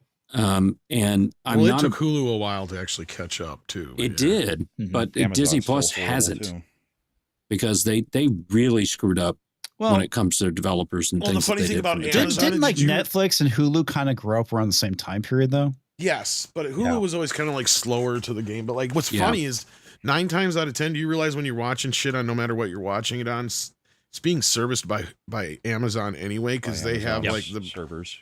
Yeah, they're big ass servers. So like, yeah, it's like you're watching it all from like the same places. It's fucked up. Yeah, well, it's kind of like us all using the same cell phone towers, no matter what service we're on. Yeah, pretty much. Basically. Yeah. Well, I mean, it's all about the infrastructure, and I'll be honest with you, Amazon probably has the best infrastructure when it comes to cloud services. As much as I don't use them, I use DigitalOcean. They're not as I can say as mature as AWS is, but they offer a lot of fucking shit. It's pretty crazy, and they're very expensive. Also, Mark DeLay for another $5. Disney settled with Gina. Temperature in hell, 33 degrees and falling. They really, really didn't want to go to Discovery. No, they didn't. They clearly did not. They had to have written a big fat fucking check to her. I had to fuck up my year. Yeah. I mean, as much as we all wanted the fucking Discovery, yeah, dude, it would not have been. It would not have been pretty. I legitimately think it would have destroyed their company. Amazing. Yeah, but it would have been. I think there was. I'm disappointed by this. I was hoping that she was in a position to be able to drive it all the way home. Yeah. I thought that's what she was in there for. And well, I'm sure she probably was, but after her speech at Turning Point USA, where she's sitting there going, "It's time to make an example out of Disney," that kind of that's didn't the thing. Any room for doubt. It's kind of like, we're going to release the Epstein files. Where are they? 2025 is turning into the year of the disappointment. Yeah. Well, okay. There's two ways people that we put a lot of faith into in 2024, really disappointing in 2025. I think there's two ways of looking at with the Gina thing. Because to me, if they actually bring her back and do the Rangers of the Republic, that's fucking sticking it to Disney. It really is. Oh, yeah. We have yet to see what's going to happen to this. But I'll be honest with you, with the way that Disney's non-apology fucking statement came out and said, it is some of the most lawyer fucking speak I've ever heard in my life. Yeah. We're investigating opportunities to work with her again. Yeah. Like, what the fuck does that mean? Well, the other thing, too, is we will never know what happened behind the scenes. There may have been something that happened behind the scenes that could be very satisfying if we actually knew about it, but would never know. So that's the thing. That's the problem with these when they settle out of court like this. Shit probably went down, and maybe they had to issue an apology because apparently Kathleen Kennedy was involved with all this shit too. There was no apology issued. That's the thing. No, there was no apology. Publicly, but anyway. That statement, I wouldn't even call that a non-apology. To me, it was nothing more than just a statement because it was a statement. As I said to you earlier, Tom, to me, a non-apology is something like, I'm sorry for the way you feel or the way you interpret. Well, it's kind of the way this came off. It was like the people you worked with besides the producers and executives. It came off as a generalized statement. That's well, what and I got. The other thing too is that there's a possibility maybe in the near future some heads will roll behind the scenes. And again, like I don't want to jump too ahead of myself. If she winds up being in the Mando movie and she still gets her show, there's all kinds of things that could still happen in the pipeline. But they didn't say that in their statement. No. And it was like it didn't seem like it was an apology in a sense of any kind of wrongdoing being admitted to by fucking well, Disney you never anyway, get so like, you never get anything like that in a no, settlement. yeah, of course not. I get it, but again, the thing is, I guess my question is, does she really owe the fans anything in this respect? I mean, I guess that's the big question. No, she doesn't owe the fans, but I don't feel like she owes me anything. No, she doesn't. She doesn't know anybody. How the left-wing activists are reacting? They're fucking pissed. They're acting like she got the victory of a lifetime, even though she didn't. But they're acting like it. Oh, dude, they're losing their fucking minds about it. I wonder what, and that is a fucking win right there. It is. It is. I still see it as a bigger win for Disney, though. That's the sad part, in my opinion, because they get to hide their bullshit. She can't say shit about Disney.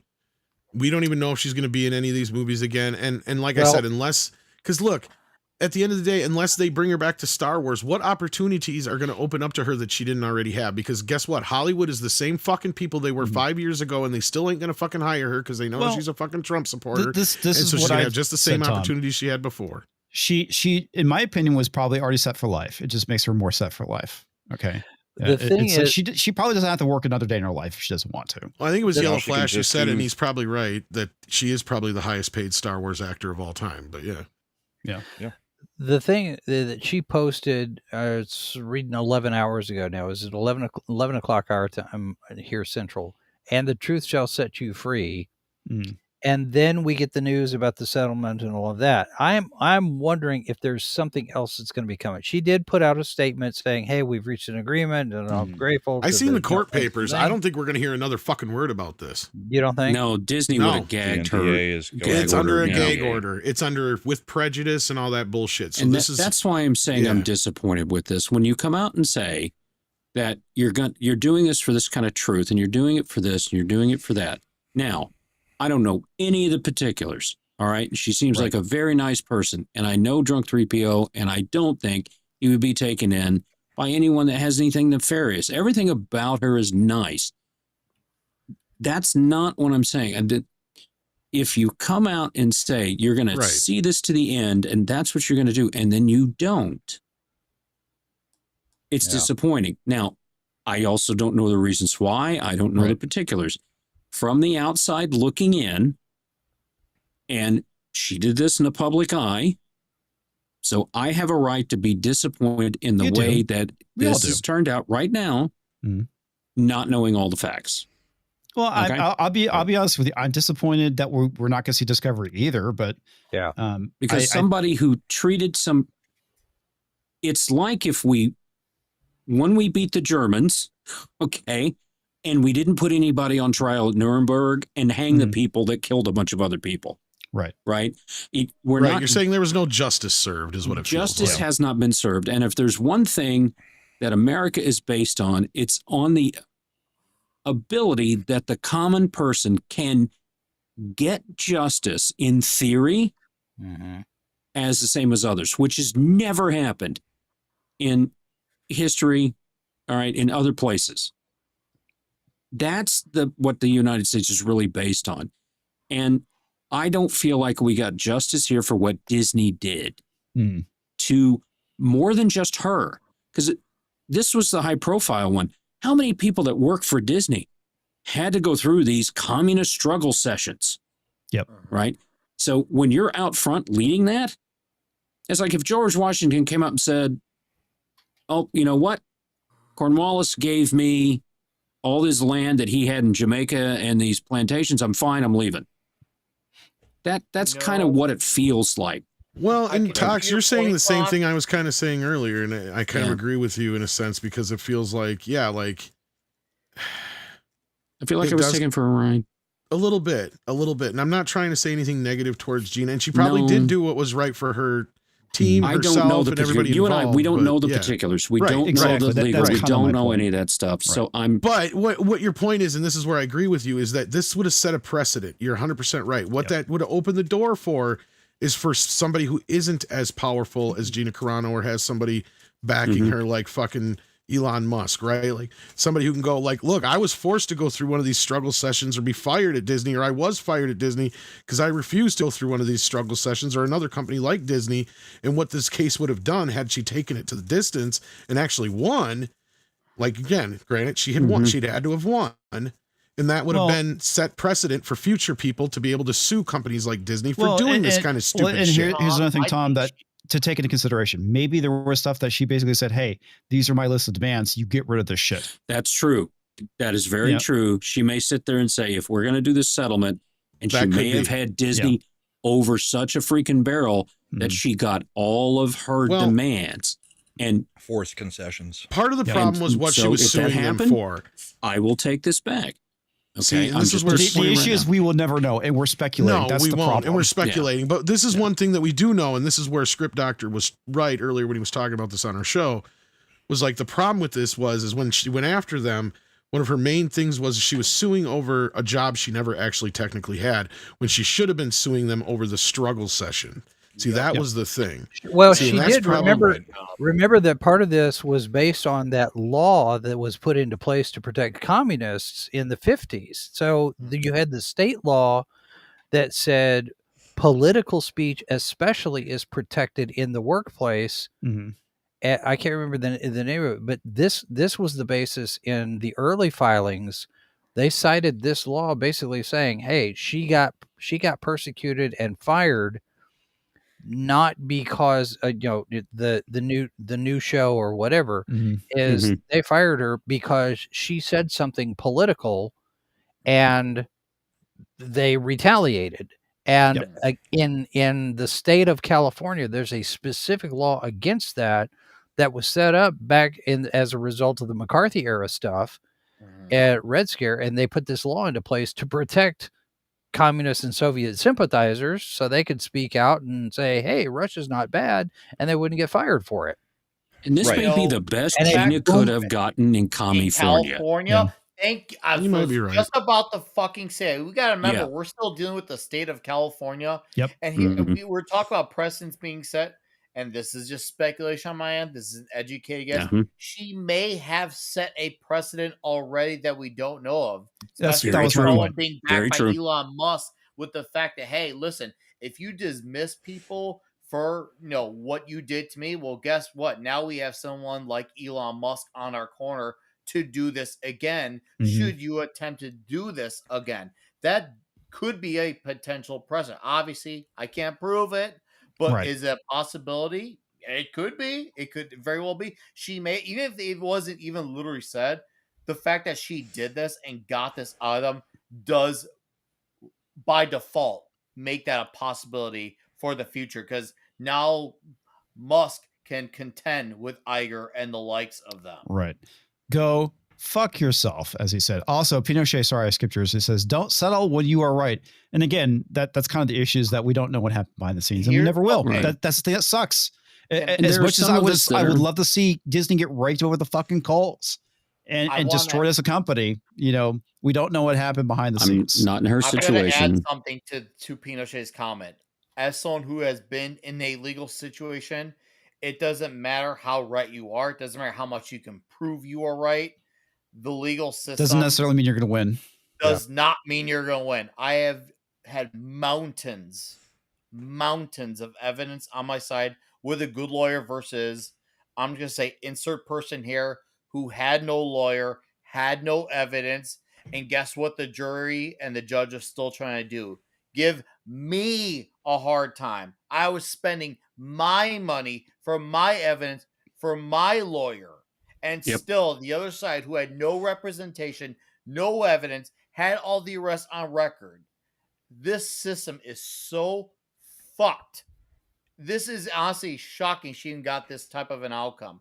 I get it. People wanted more. I would have liked to have seen it too, but we also got to remember, this is why you have to always remember to keep your expectations separate, because if you escalate into the dream possible outcome, you might be disappointed, because those are very rare unicorn like statements, precedents that happen. They're not just something that happens frequently. It takes something really extraordinary for something like that to break out.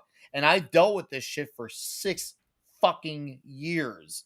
This shit sucks. I don't feel good about it, but I did because I had to. And even though I may have gotten what I wanted, do I feel like I won? No, actually, I don't. I don't feel like I got one, even though I got the, I guess you could say, better end of the deal. I still don't feel like I won out of it. That just shows. Yeah. And that's just life, unfortunately. A lot of people are in that situation. Justice doesn't have anything to do with the law. Yeah. Nope. Right. Yep. And that's the thing. So I am saying this as someone not in the situation. Right. No, I get it. I totally don't know what I would do, family and all that stuff, things from there. It's like Michael Flynn, who copped to doing something with the FBI, saying he did something he didn't do because they were going to threaten to go after his child and destroy his child, his grandchildren, his wife, take away their home, put him in jail for tax fraud and all this stuff. They were making shit up, right? And it's always us versus the machine. Right. And the government has become this giant behemoth machine. And the dream of what the United States is that monster is inside this pentagram, that demon, and we're not letting that demon out, because as soon as that demon puts one toe over the line, we're going to kill it, send it back to hell, and bring back another demon. That's what the U.S. Constitution is about. Right. The states have the ability to say, oh, this is too big, fuck this, we're doing another one. There's a giant reset button on that. And unfortunately, we may be too far gone. And if there's other stuff that went on, I don't know her situation. She did the best thing for her and the people around her. That's it. I'm disappointed it was unable to go all the way. Yeah. I mean, I am too, but it's just, it's just the reality. It is. Well, and this is day one of the announcement. So, we have time for this to play out if there's anything else that's going to come. I hope so. I'm not going to hold my breath. We got to get Nick out of here. Yeah. We got to get Nick out of here. He said 5 minutes. So do you want to leave now? Was that 5 minutes ago? Oh, okay. Cool. No, I just said now, but okay, thank you. All right, Randall Orser for $6.99 Canadian. Disney is merging Hulu and Disney Plus as Iger can't admit defeat. That is how beloved D Plus failed miserably. So now he can leave, saying he created the great D Plus. The great D Plus, yeah. Hey, D Plus is working for Sydney Sweeney. I don't know why Disney can't make it work. Double D plus. That's double D plus, yeah. Double D plus. Double D. TVG Monster for $5. CA4, FF4, Thunderbolts, Snow White, and Elio devoured what profits Lilo and Stitch made. Ironheart didn't help either. Yeah. Well, I mean, Ironheart was made a lot longer. Long time ago. Yeah. But yeah, I mean, you're not wrong. That's kind of the issue right now that we're running into with Disney, is that any profits they've made getting eaten up by their massive failures. Mm-hmm. Or a lawsuit. Indeed. Mark DeLay for $10. Kamala's new book tells the story of how she met Willie Brown. Brown asked her if she had any black in her. When she said no, he asked, would you like some? There it is, baby. I know he's kidding, but I could actually see this being a thing. Yes. Randall Orser for $6.99 Canadian says, hit that like button. Like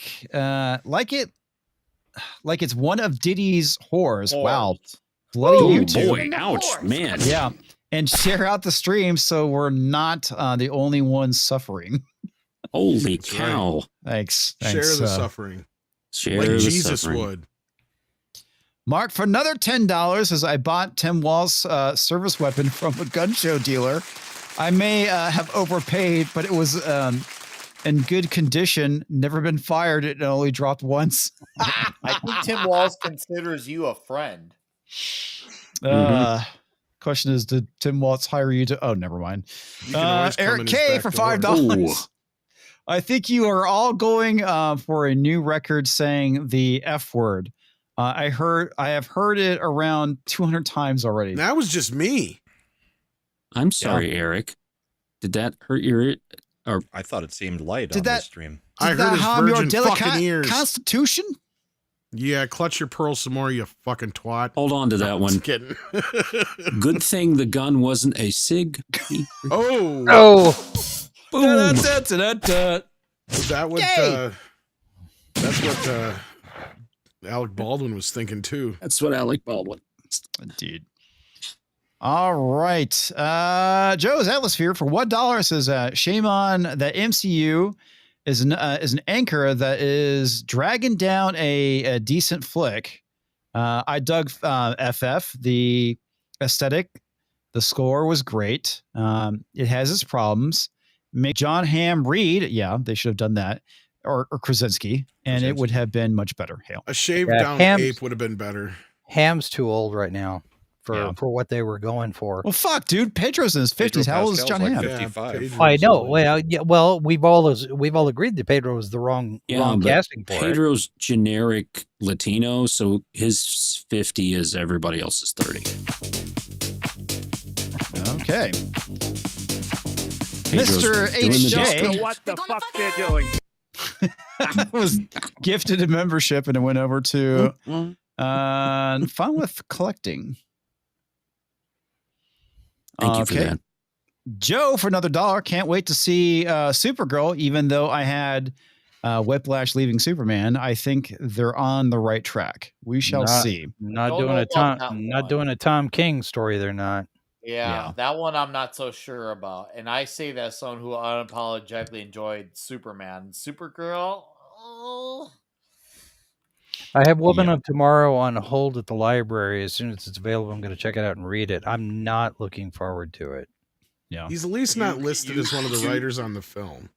No, but he's a creative He's the- consultant for the entire Yeah. DC universe. I mean, So what? how much Yeah. he gets to do, who knows? But It's like They all Gene can't be winners. Roddenberry and everything he was doing on That- those last and several that films. one, if there's one that's going to definitely not be a winner, it's that one. Yeah, but it's gonna Uh, have Lobo in it. The chicks are gonna show up because Jason Momoa is gonna be Momoa. running around without a fucking shirt through the whole movie. Oh, fuck you. All man. right. I hate Randall that. Orser for Yes. $6.99 Canadian. Push that like button like Lizzo tried to push her fat behind F YouTube into Sydney Sweeney's jeans. Push it real good. Did she remake Yeah. the Salt She and didn't Pepper make it. song with that? Probably not. Push it. Also, that's how I knew Miss- I was old when I heard "Push It" on the oldies station. oh, Like, wait a minute, this can't be the right Hold on, channel. what? Salt and Mr. pepper? HJ gifted 10 memberships. Thank you, sir. There's a lot of people that got That's 10. these All right. memberships, like Toxic Manflu's favorite guy Jesus, Davalita, and many. Davalita. Oh, wow. 70's got one. He's not even here. 70 got one. He's in Scotland. Yep. Corbin Look at all these people. Dallas. Blitzen got one as well. I hate that Yeah, YouTube's done Chris- this. Yeah. The ats. Yeah. Boner. Yeah. It's horrible. kind of annoying. Pinochet's helicopter tours for $5. Maybe they should have had the government force people to consume their products before they demonetize their customers and fans. Or, sorry, demonetize, same difference. Their customers and fans. Do they not deserve punishment for their social globalist experiments? Yes, they do. Yes, they do. They absolutely do. I'm And they- Unfortunately, it's not going to be they the deserve- people at top that suffer. Yeah, they deserve failure. Is what they deserve. Mark for another $5. FF was a new IP in 1962. Yes, it's not wrong. Jake can always tell when Bob Iger lies. His lips move. Yeah, Nice one. it's true. Your lips are Randall moving. says, Tom, what's worse is when you hear your childhood song that you love in Muzak. Yeah. And the Is that elevator, like, sitting there in an What the elevator? fuck, man? Is You hear it? like Guns N' Roses and Safeway. And yeah, it's like, exactly. Yeah. this You're like, would wait a never have minute. been played in a grocery store when I was a child, and now it's soft, easy listening. Yeah, no, the one that rain. The one that kind of blew Oh, me yeah. away was I was like shopping at the grocery store and it's like, why are they playing The Cure? It's like, that's random. Oh yeah. Boys Don't Cry. Boys Don't Cry. I don't Or remember which. Maybe it was Boys Don't Sunday Cry. I'm in Friday Love. I'm in Love. No, I think Yeah, it was Sunday Friday I'm in I'm in Love. Friday I'm in Love. Yeah. Randall Orser for $6.99. I watched a video about Damnation Alley, starring George Papard and Jane Michael Vincent. Came out in 1977, and they actually thought it should beat Star Wars. Yes, I They remember thought this it film. could beat Star Wars. Or Mhm. could. Yeah. Yeah. I read it like it was spelled. Nobody had any faith in Star Yeah. Wars. You did. Yeah. I think it was No. just a typo. George Lucas didn't Probably. even have any faith in Star Wars. Yeah. Nope. Roland T. Redshift, thanks for showing up, buddy. Just kidding, man. I guess I was late and gay tonight. Yes, you were. Ian can play whatever he wants tomorrow after he had his struggle session last week. Remember, Tom, no matter what you say, Superman lost to a dino with no dinos. Very How is little it dinos. lost? It hasn't even finished its box office yet, but you know what has? Dinos, because it's on streaming now. But you can share my screen now that we're talking about it again.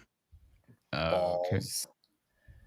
Comics, I'm gonna slide out of here. It's been fun All right. debating Bye, all Nick. this shit. Deep- Bye, Tom. It's been good. Go sub to my channels, my actual channel and my Bonded by Metal channel. They're both huge. They're both diabolical.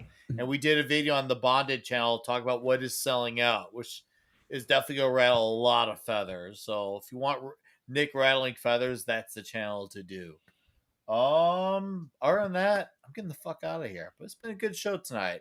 Good debating with all you gentlemen. You all here enjoy the rest of this show. But You were a have master mental debater, evening. sir. Indeed. Just like in South Park.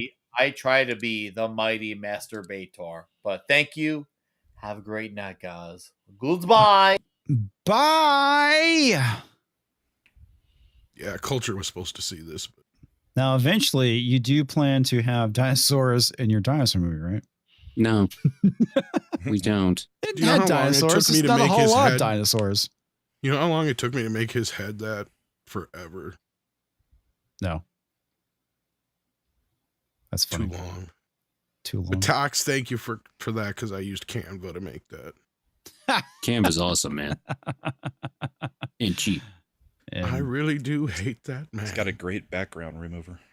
it does. Actually, it really Very does. useful. That's what I had to do. I had to basically separate Hammond from the image, erase his head, but leave his hands, and then put the logo underneath him, but between the original image and the new version of Hammond. So it was a fucking disaster to try and figure that shit out. But somebody's going to come and tell me, you could have just done this. Be Yeah, like, fuck probably. you. All right. Darkspawn Alpha for $10. You know it's bad when the only movie I can get my family excited about this year is Demon Slayer. Yeah, Demon Slayer is actually pretty good. My wife actually enjoys that Oh, too. that K-pop thing.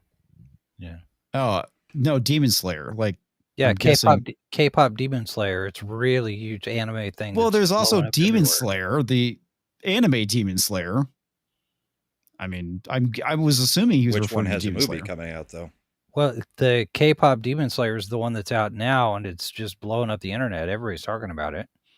Okay, well, maybe that's an what I was anime. talking about. But I was thinking just regular Demon Slayer. Dearest for $5 says, yeah, younger generations have 3 problems with culture. Sheltered childhood, yes. The corporate safe blandness of media, yes.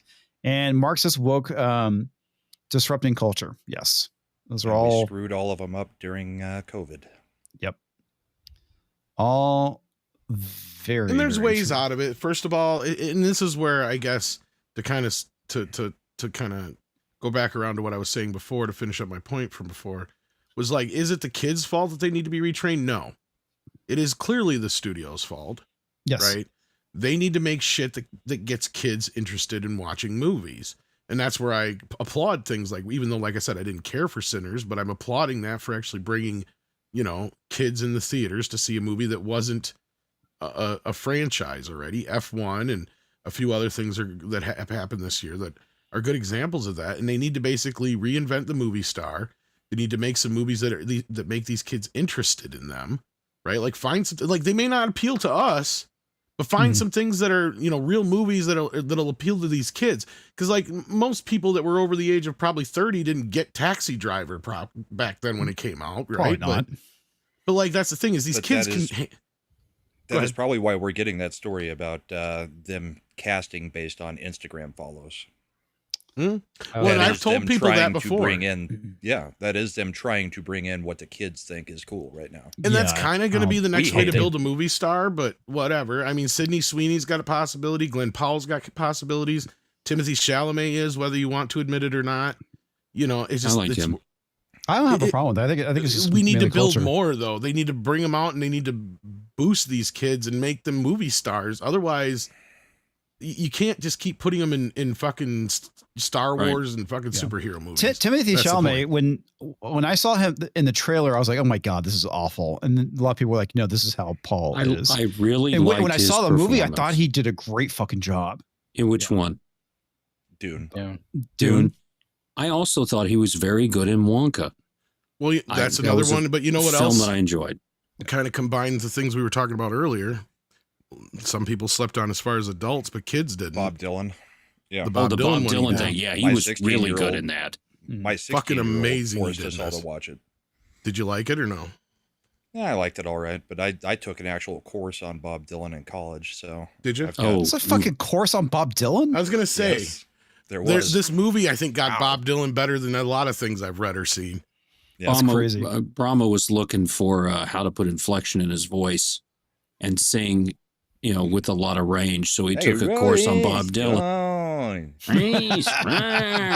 What I love about the movie is that it's basically like what Bob was. Is he just didn't give a fuck in this. The moment you thought you had him figured out, he'd be like, "No, I'm gonna go this other direction." He's stoned and just saying shit at random, and it makes sense.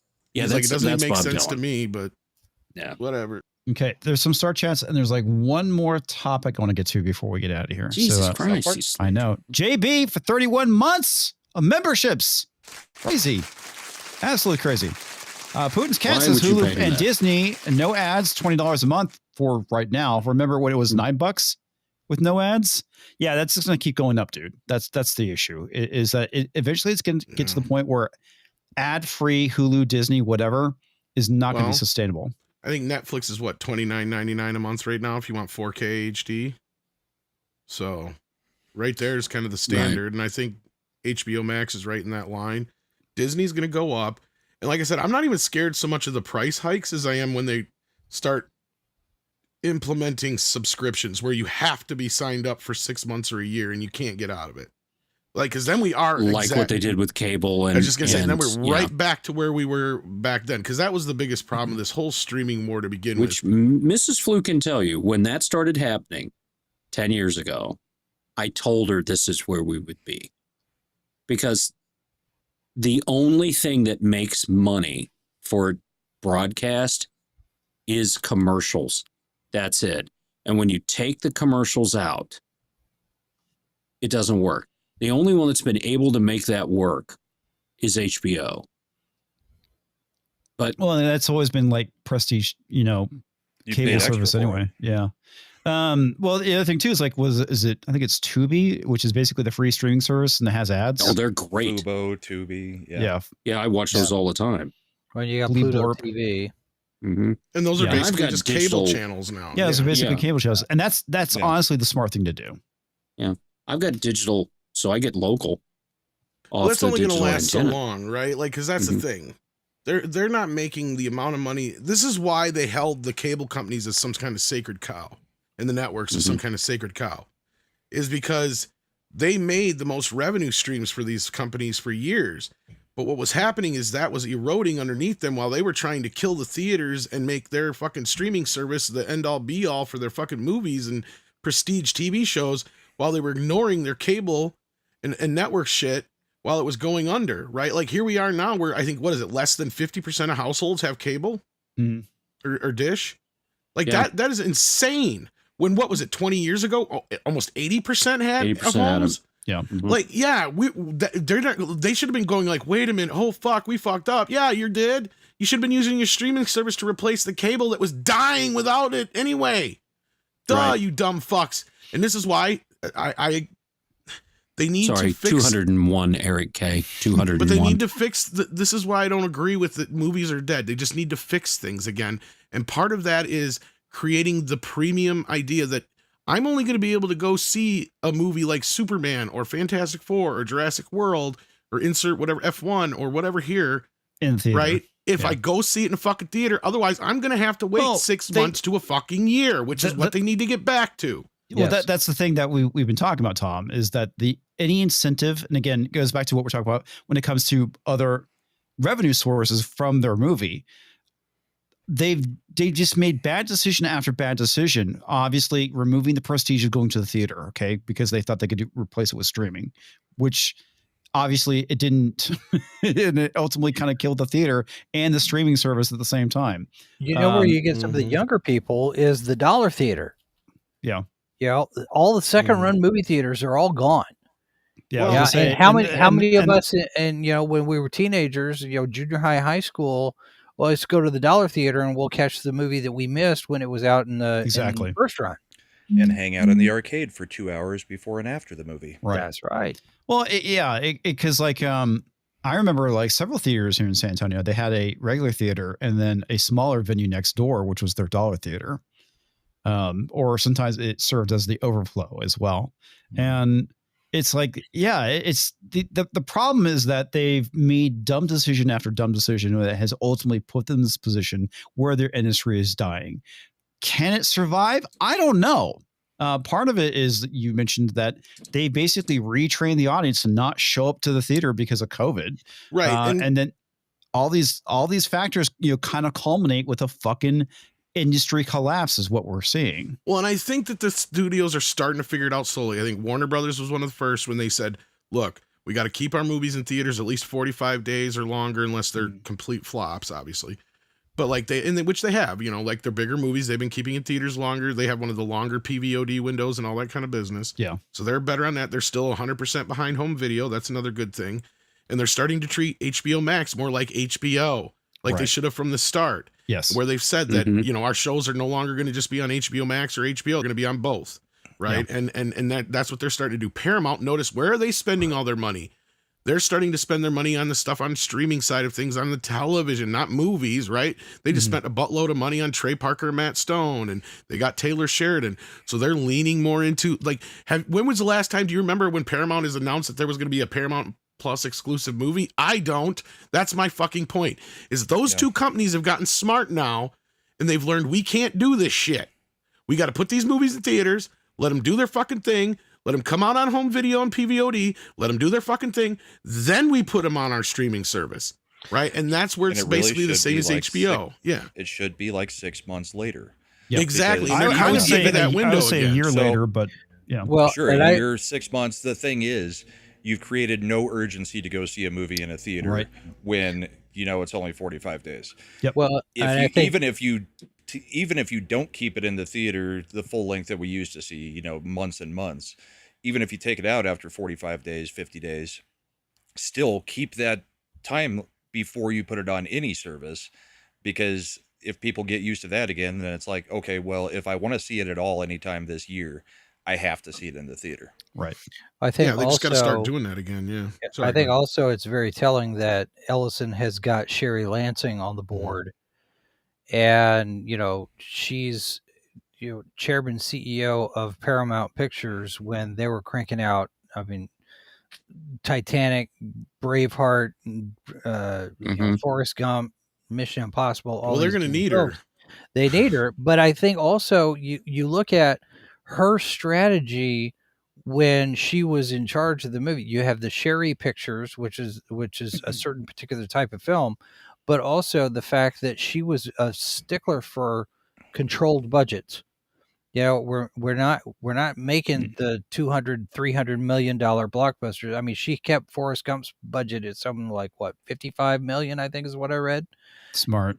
We're going to go for the mid tier. We're going to go for the things that are not going to cost as much, and hope that they're hits and they make more money. Now, Titanic's an outlier, but I think if Ellison is bringing in people like that who are budget conscious, let's make things that entertain but also don't cost us an arm and a leg. I think Paramount's gonna start really picking up here in the next year or two. Yeah, and like I said, Warner and Paramount seem the only ones who've kind of figured that out a little bit so far. The rest need to come into line and kind of start realizing that. But I think that's the first step to fixing this thing. And I wish, like, Skydance has me worried because, as I pointed out, like that's one good move I guess they've done so far. But otherwise, Skydance is part of the reason they're in the position they're in now that got them here, right? So if they keep making the same fucking stupid fucking decisions, Paramount is going to just keep doing the same shit they've been doing for the last 10, 15, 20 years. But if I was somebody, I would have loved to take Paramount on right now because they've got everything you need as a tool to basically make a successful studio. They just need creatives behind it that know what the fuck they're doing, right? Like that's the problem. Whether it's SpongeBob, whether it's TMNT, whether it's Star Trek, those are three franchises I just mentioned right now that if you were any other fucking studio, you would die to have. Star Trek has the potential to be this massive cash cow franchise, and they've run it into the ground. Modern audience. I'm hoping, and I don't know, Tom, if you've gotten any information on it, but I got told that there's supposed to be a face-to-face meeting on Monday where they're pulling Kurtzman onto the carpet and telling him he's done. Now, we've heard this before, but we're in that grace period, 12 months. I actually believe it. I think so. And I've heard completely opposite, where I've heard he might get another year. So I don't know. Well, there's the way I remember heard it, the guys over at Tachyon Pulse, he's apparently seen the contract or knows somebody who has. So the contract officially expired August 1st. But he's got a 12-month grace period to cover anything that's still in production. He has 12 months to finish it all out.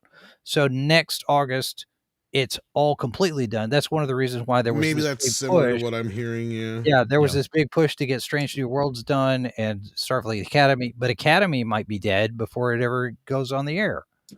Well, it already is. I thought I know it's rumor, but it's season 2 is basically probably not going to happen. There's no money. I want to get this one last comment, and then I want to talk about South Park real quick, and then we're out. So the Cult of Bob says, are you tired of Disney getting away with everything? Depends on what you're referring to. I think that depends on what you're actually referring to, whether they're getting away with stuff, but they've been taking a beating, I would say, over the last 3 years at this point, especially with all the flops they've had. I can see where Cut of Bob is, because like if you look at this just looks like a big corporation just whipped out their fucking paycheck checkbook and called it a day, right? Like no harm, no foul on Disney's part. All it's going to cost them a few $1,000,000, whatever. Right? Like it depends on what happens behind the scenes, though. Is the I thing. get you, and we don't know exactly how know. these things are going to play out yet. We don't know what's all part of this yet, but. That being said, I understand where he's coming from. Right. And I get that too, because there's times where I feel like it, but it in the Gina situation, I kind of feel the same way. But like I said, we don't know what's happening behind the scenes, but at the end of the day, it's not like they haven't been punished, because they're being punished by the audience. And it's because they turned on the audience.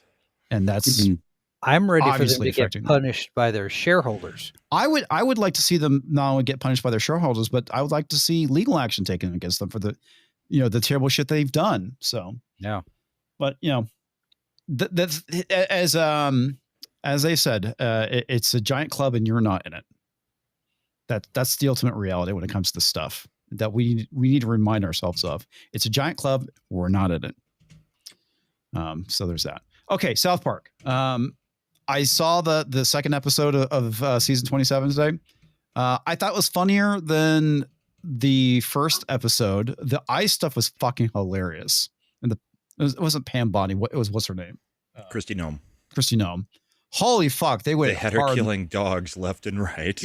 Oh, it's hilarious. And her fucking face keeps melting off and trying to run away. And it is like, I guess because I guess she does a lot of Botox or something. But Oh, yeah, Christy dude. Noem? Yeah. Well, she was a former beauty pageant person, so I mean she's a good-looking woman, but she does wear a lot of makeup like a beauty pageant contestant does. Gotcha. Yeah, they went after her really fucking hard in this episode. I loved Crypto at the end. That's exactly how I felt about that stupid dog in the movie. Oh my god, that was fucking funny. And every time there's a fucking dog on screen, Christy Noem shoots it. Even in heaven. She kills a dog that's in heaven. Well, you do understand. It was one of the part dogs that she killed. I was gonna say, like, the whole Crypto thing wasn't like because you guys hate the dog. It was because people actually outside of our sphere love that fucking dog. I know. Tox had his little rant earlier, but yeah, I was just gonna say, you do realize he's like the next Baby Yoda, right? Like everybody loves this fucking dog. No. So annoying. Dog's annoying. But oh god, so there. The big thing is that apparently because of budget cuts, Mr. Mackey gets fired from his job. Oh, no. Yeah. Schools don't need counselors. Schools don't need counselors anymore. And so he joins ICE. We have the greatest counselor of all time. Jesus. We don't need you. I gotta make my nut. Yeah. Craig becomes a podcaster. That was my favorite part, was where Craig was ripping off Cartman. Well, Cartman saw it as him, and he kind of was. Yeah, he was. Yeah. But he was kind of like Craig was an amalgamation of the Tates, whatever podcast, Steven Crowder, whatever podcast, and a few other things. Cartman was truly Charlie Kirk. Yeah. I mean, they nailed Cartman as Charlie Kirk. And but that Craig was a little hilarious. bit of an amalgamation of other people. Yeah. I thought. Yeah, so they were definitely going after the conservative influencers in this episode, along with the stuff with ICE, which was fucking hilarious. Oh my god, the shit that was happening. I saw it with as ICE. kind of both sides with ICE, which I thought was kind of refreshing, but I think some people aren't seeing it that way. I don't know about you guys. I see everything they do is skewering both sides. So. A lot of the ICE stuff was what was making it funny. The first part was the like situation. Okay, they're going a little overboard with the ICE thing. Like that was part of what they were saying with like, on the Trump. But then on the other side of it was like when they had him raiding heaven, it's like that is literally like making fun of what the left is claiming ICE is doing, right? Mm-hmm. So I like how they did show both sides of this. Unlike I think some people aren't seeing that, but yeah. The shit that's funny about it is like, where they were raiding. Okay, they were like going after Dora the Explorer. Yeah, the Dora the Explorer musical. Yeah, well, and that's what I was saying. It was kind of commenting on, and there is some truth to it, where like some of these ICE raids were coming off and like, okay, come on, you need to find a better place and time to do some of these things. But then on the other side, like I said, you had them saying that they're coming in and doing it in schools and doing it in here and doing it. Like when, where, like. The funny thing about it is that Mr. Mackey ends up becoming the top agent. It's really funny because he keeps apologizing to the illegal sites. Really sorry, okay. He's just gonna make his nut. Gotta make my nut, okay. Oh my god, that shit was fucking hilarious. My issue was it felt like it ended too soon. It felt like, wait a minute, it felt like there should be another 5-10 minutes of this episode. All of a sudden, it was like they were getting going in the show, and then all of a sudden they're like, oh well, we ran out of time, we got to go. Like that's what it felt like at the end. I don't know. The Mar-a-Lago wrap up was pretty quick. Yeah. My issue is still going to be the whole time is they were so lazy about Trump. Yeah. I'm willing to wait because I'm using the Saddam Hussein thing. It is that's what I'm saying. Voice, I think they're building to something though. It is Saddam. That's what it's going to be. I know. It's that's one thing going to be Trump. But are we going to go through 4 years of this, or are they going to do it for this one season and then have a real Trump character? Because I think they'll get bored with it pretty quick. I think they have to resolve it at the end of the season because dragging on for 4 years, the joke is just gonna. I don't think it's gonna be Saddam Hussein. I think it's gonna be Stephen Colbert. It might be but no, it's clearly because Brahm is right. He's doing the Saddam thing. He even has the Canadian fucking accent. It's every portion of the Saddam character from before. Like I said, voice, I think it's sleeping with Satan. It's the small dick. It's every single thing they did with Saddam. Yeah, I think they're building to something that's going to be revealed at the end of the season. That's my speculation. If not, I'm going to be very disappointed. And that's why I won't jump on them yet. But like, yeah, you guys are right. Like, if we get to the end of the season and it's just nothing, or the it's joke just didn't pay off. Yeah, then I'll be like, yeah, they're just being lazy, fucking lazy, if you ask me. Because otherwise, I'm willing to give Trey and Matt the benefit of the doubt, because they made a whole episode about people eating shit or shitting out of their mouths. You know, like, or putting food up their ass and shit, just to build up to a joke, to basically say that sometimes people just have shit falling out of their mouth. You know, like the JD Vance thing was funny. Him basically doing. Did you see JD Vance retweeted the yes? The he's like, I made it. Hey, I finally made it. Yeah. Well, and I get it, Rhaegar Targaryen, because you're right, because they didn't go after Joe Biden or Kamala at all. Actually, they did a regular show during that whole period, but they didn't have an episode while they were while he was president. Yeah. So he was in some of the older episodes, the political ones, but like they did some of the specials, but that was about all they did during the Biden presidency. Yeah, the COVID ones do kind of hint at that, but like, you're not wrong. Like, I wish they would have went harder core after him, but then again, we don't know what they're doing with this Trump thing. Right. Yeah, in a way it is. And that's the thing. With this Trump thing, I think that they're stringing people along thinking they're doing the low-hanging fruit. And that's what I was trying to get at with the, the shit episode, right? It was like, yes, they make you think you're doing the low-hanging fruit. Or even the Bloody Mary episode is a perfect example of that, right? Like, you have this whole episode built up about this fucking statue bleeding. And then at the end of the episode, they go, yeah, it's nothing really that special. All women fucking bleed for 5 days all the time. And nobody says shit. Like, it always leads up to this like really fucked up joke that they have, but that's kind of part and parcel of how South Park works. Yeah. Right. So I'm willing to wait and see what happens. I think my favorite thing about the way this is going right now is all the leftist influencers sitting there. They're going after MAGA, and MAGA's losing their minds. And it's like, I haven't seen any of us losing our minds. Charlie Kirk thought it was hilarious. JD Vance, had the perfect There's response. been a few, but none of us have said anything other than it's South Park. What do you expect? Exactly. I think a lot of it too is I think the reason why they're kind of going hard on the conservatives right now is I think it's a bit of a test too, to see, hey, are you really for free speech? Can you really take a joke that you said? And I think somebody in Trump's White House kind of got him keyed into that too, because notice how the initial. Well, you notice the initial reaction was "fuck you, South Park," and then they embraced the ICE thing this last week, and you even had JD Vance and stuff like that. Yeah, and I don't think Trump has said shit about it since. No, so I think somebody keyed him in. It's Barron. ICE had record applications today. Yes, it was like 200,000 applications were turned in to join ICE today. Something like that. That was one thing I keep seeing on Twitter. Hey, if they're paying $100,000 a fucking year, I'm thinking about it. Yeah, I know. With a $50,000 signing bonus. Fuck yeah. Well, because I'll go chase some brownies. I don't care. There's like ads all over Twitter right now, like recruiting for ICE. So it's like, that's kind of funny. Yep. I'm thinking about it, like, for that kind of money. Shit. I know. It's like, well, wait a second. Nice so you're telling me that Vanilla Ice is making a comeback? Yeah, yes. Vanilla Ice would do very well to do a show called Ice, Ice, Ice Baby. Mm-hmm. Where he becomes an ICE agent? ICE agent, yes. Yes. Rob Van Winkle, agent of ICE. Exactly.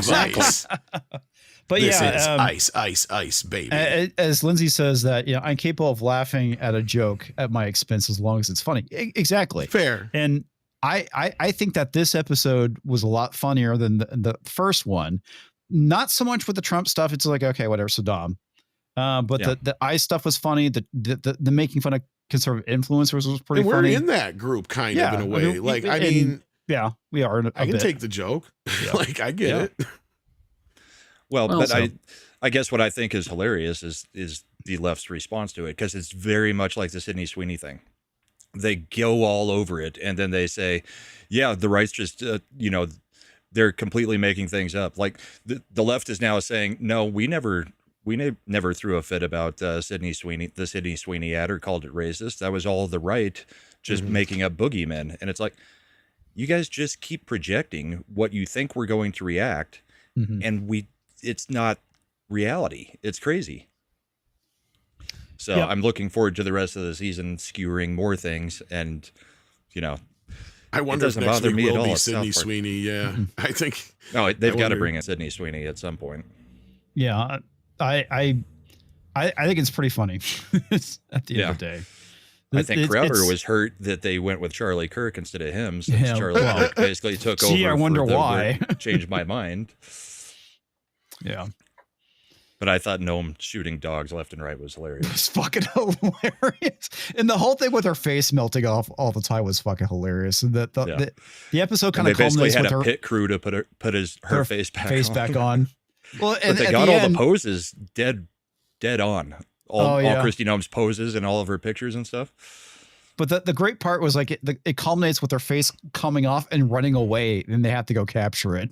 Yeah. The other thing that was interesting is, a lot of times they will impersonate a celebrity of some kind, or even a minor celebrity like Charlie Kirk, but they rarely actually say their name.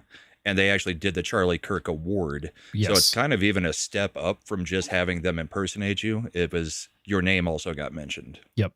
So interesting. Yep, I think so.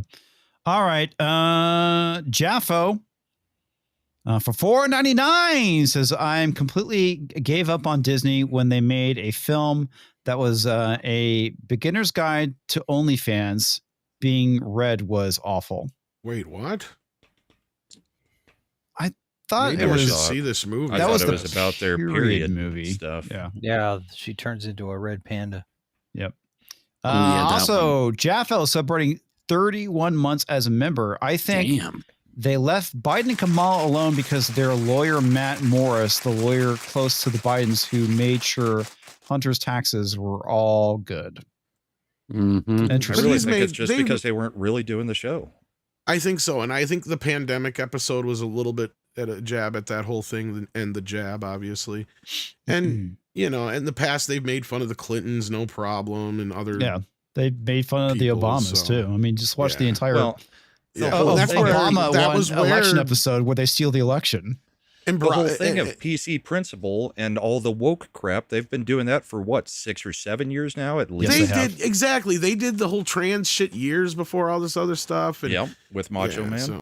Yep. They target both sides. Anybody who's saying they only target one side or the other, it's not true. No, they may go harder at one side than the other every now sometimes. And then. And Biden was in on the presidential shit they had in the past. That was my point. It's like, yes, just because they didn't specifically go out, and he was talk about low hanging fruit. Yeah. Like, what were you going to do? That's almost just punching down to make fun of Biden. Right. And what they're doing with Trump, I swear, this is the thing, is like, everybody's like, well, it's so old hat. Yeah, it's so. Even, Razor Fist has made the point of like, oh, they're doing something that nobody's ever done before. It's like, I get where you're coming from, but that's to me telling me that they're up to something. Yeah. They're doing this on fucking purpose. They're trolling us. Mm-hmm. Yeah. Well, and it goes back to what I was talking about with the whole thing with, if you're conservative saying you're for free speech and you're freaking out over this, then I think it's kind of exposing some of the hypocrisy. Well, we know it's Saddam, but what is the problem with underlying plan, right? Like, that's what the whole thing is. And then that's going to be blowed up. And in the end, then it's realized, oh, that's not really Trump anyway. So all that shit's going to be null and void. Yeah, that one just better pay off because it's already kind of. Yeah, whatever they come up with, I'm just saying that's pretty much going to be the outcome, right? So, yeah. Yep. But so far, both episodes have been not the best South Park, but good South Park. Mm-hmm. I really dug the Cartman shit. Like, I thought they were firing all cylinders with that. And then, I agree. The jokes landed a lot more on this episode. Yeah. Like, I was even found myself, like, the ice stuff was really funny. And then, like I said, I found myself going, wait, that's it? When it ended the way it did, it was like, if you're going to do this shit, just set it up for another episode. Just leave it as a cliffhanger, because they've done that a million fucking times. It's like, why leave it like this? This felt very rushed and kind of last second. Okay, so what Jaffo is saying says they go after. My point is they go after leftist ideas and conservative personalities. That just means conservative personalities are more effective. Yeah. All right. Like, they're not doing Charlie Ninja Kirk Master says, Charlie I agree Kirk is effective. With that, Tom. JD Vance was really pushed back against them. Hasn't. In fact, he embraced it. He's treating it like when Weird Al would do these guys. Yeah, hasn't really pushed back against them. Only Trump has. Their Twitter response to Vance was made funnier by that VP catches strays here. LOL. Yeah, I mean, we were saying that the response was perfect from JD. Oh, yeah. Absolutely. Yeah. It reminds me of like how somebody used to respond, you know, when Weird Al would do one of their songs. Like I love like when Kurt Cobain was response was because they asked him on MTV, like that thing was, well, how did you feel when Weird Al did one of your songs? It's like we fucking made it. Like, yeah, that was his exact same response. Yeah, only Coolio had an issue. And that was a bunch of stupidity. Like I don't even want to get into that. Oh yeah, but Coolio said that he didn't, and Weird Al said once he started hitting the checks, he shut up. So yeah. And to say, okay, man, you got to watch the season from 2018 because they go after the left really fucking hard in that season, and especially the one where they're going after like men and women's sports. I mean, PC Principle. Yeah, just PC Principle, and that's the season that PC Principle came in, was the 2018 season. So yeah, I mean, it's not like they've been gentle with the left. They've hit them pretty fucking hard. They tend to hit who's ascendant at any given time. If anything, I wish they just get away from politics in general. They've been leaning too much into the politics in the last few years. They've kind of forgotten a lot more of the social stuff they used to do. But right? They tend to do what's in the news on any given week. True, but it's become more politically. Really... I get it. Yeah. But that's where I was hoping, like Sydney Sweeney, even though it's still politically driven, it's still pushing outside of that a little bit more. Well, it's cultural, but there's the political aspect to it, because the whole Sydney Sweeney thing, that's purely pop culture, right? It's a fucking jeans ad. It's the fucking psychos on the left that basically made it political. And almost all of that's happening on Twitter. Yes. And Instagram and TikTok. It's not happening in the real world. So and they roasted it as Lindsay, the cynical geek, pointed out in the chat. Like, they went after that Kathleen Kennedy, Bob Iger. I love that episode. That is one of my favorite episodes to this day. Yeah, and they went gentle on our side. You know, the commentators and people complaining about this stuff. They could have hit us a lot harder, but they didn't. Yeah. All right, folks. Agree with us. So. Yeah. Well, I'm fine with them going after us. I mean, it's totally fine to make fun of us. You know, sure. If you can't fucking take a joke, you know, then get out. I don't know what to tell you. It's fine. I mean, what they did to Rob Reiner was genius. They made him fat. He was. In an episode, he was fat and he kept eating stuff all the time, and he basically made him Sally Struthers. It was hilarious. Yeah. All right.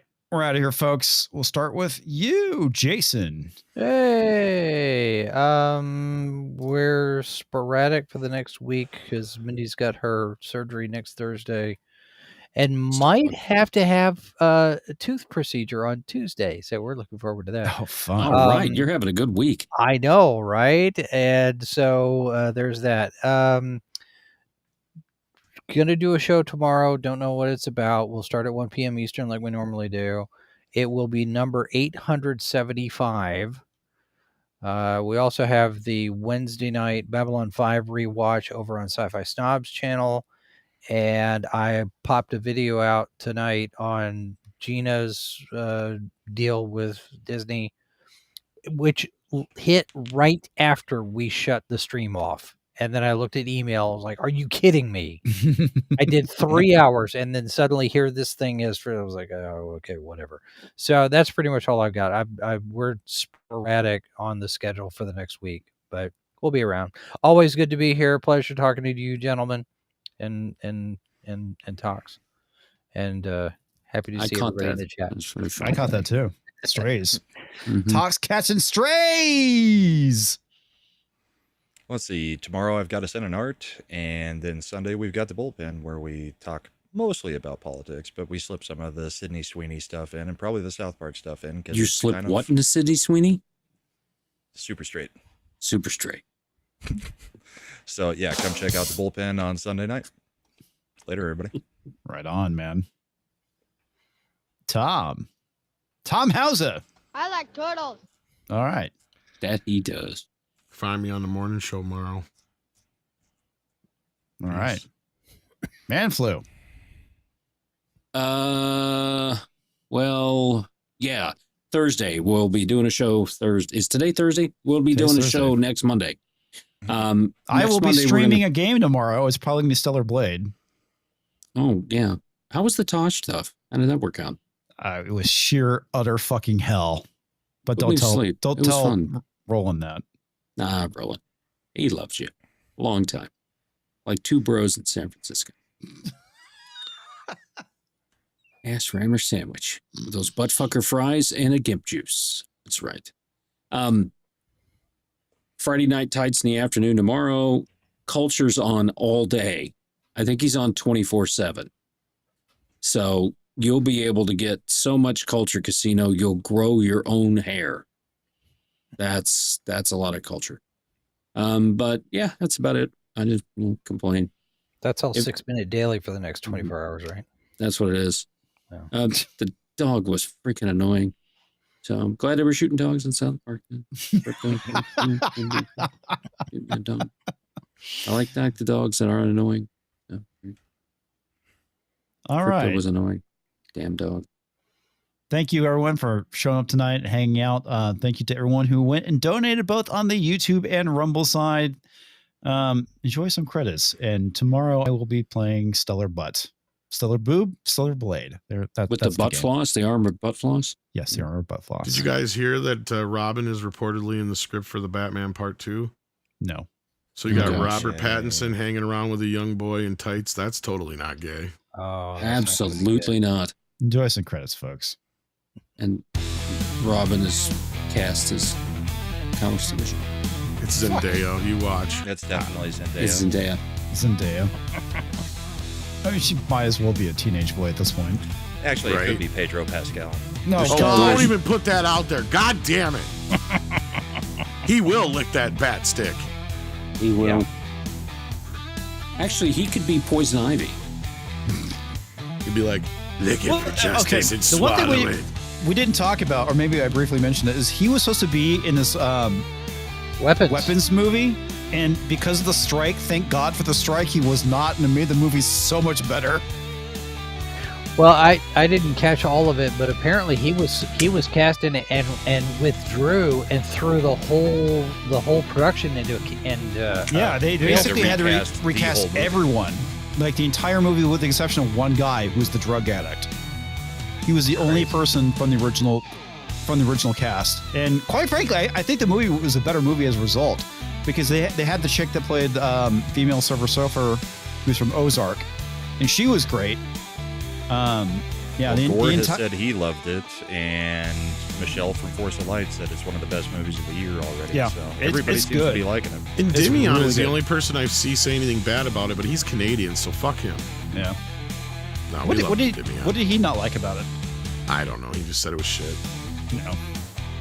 There were a lot of good films in 1977. Holy shit. Yeah, there was.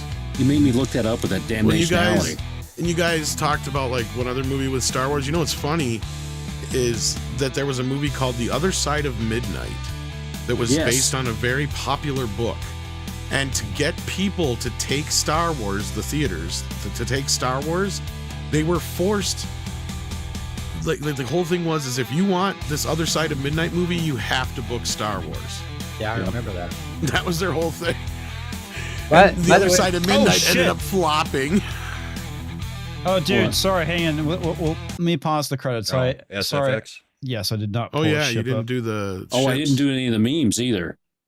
Yeah, you didn't do memes. You guys suck at this show. So Star Wars was the #1 film. Then Smokey and the Bandit, Close Encounters, Saturday Night Fever, The Goodbye Girl, A Bridge Too Far, The Deep, The Spy Who Loved Me, Oh God, and Annie Hall. You also had Close Encounters of the Third Kind. Yeah, it was #3.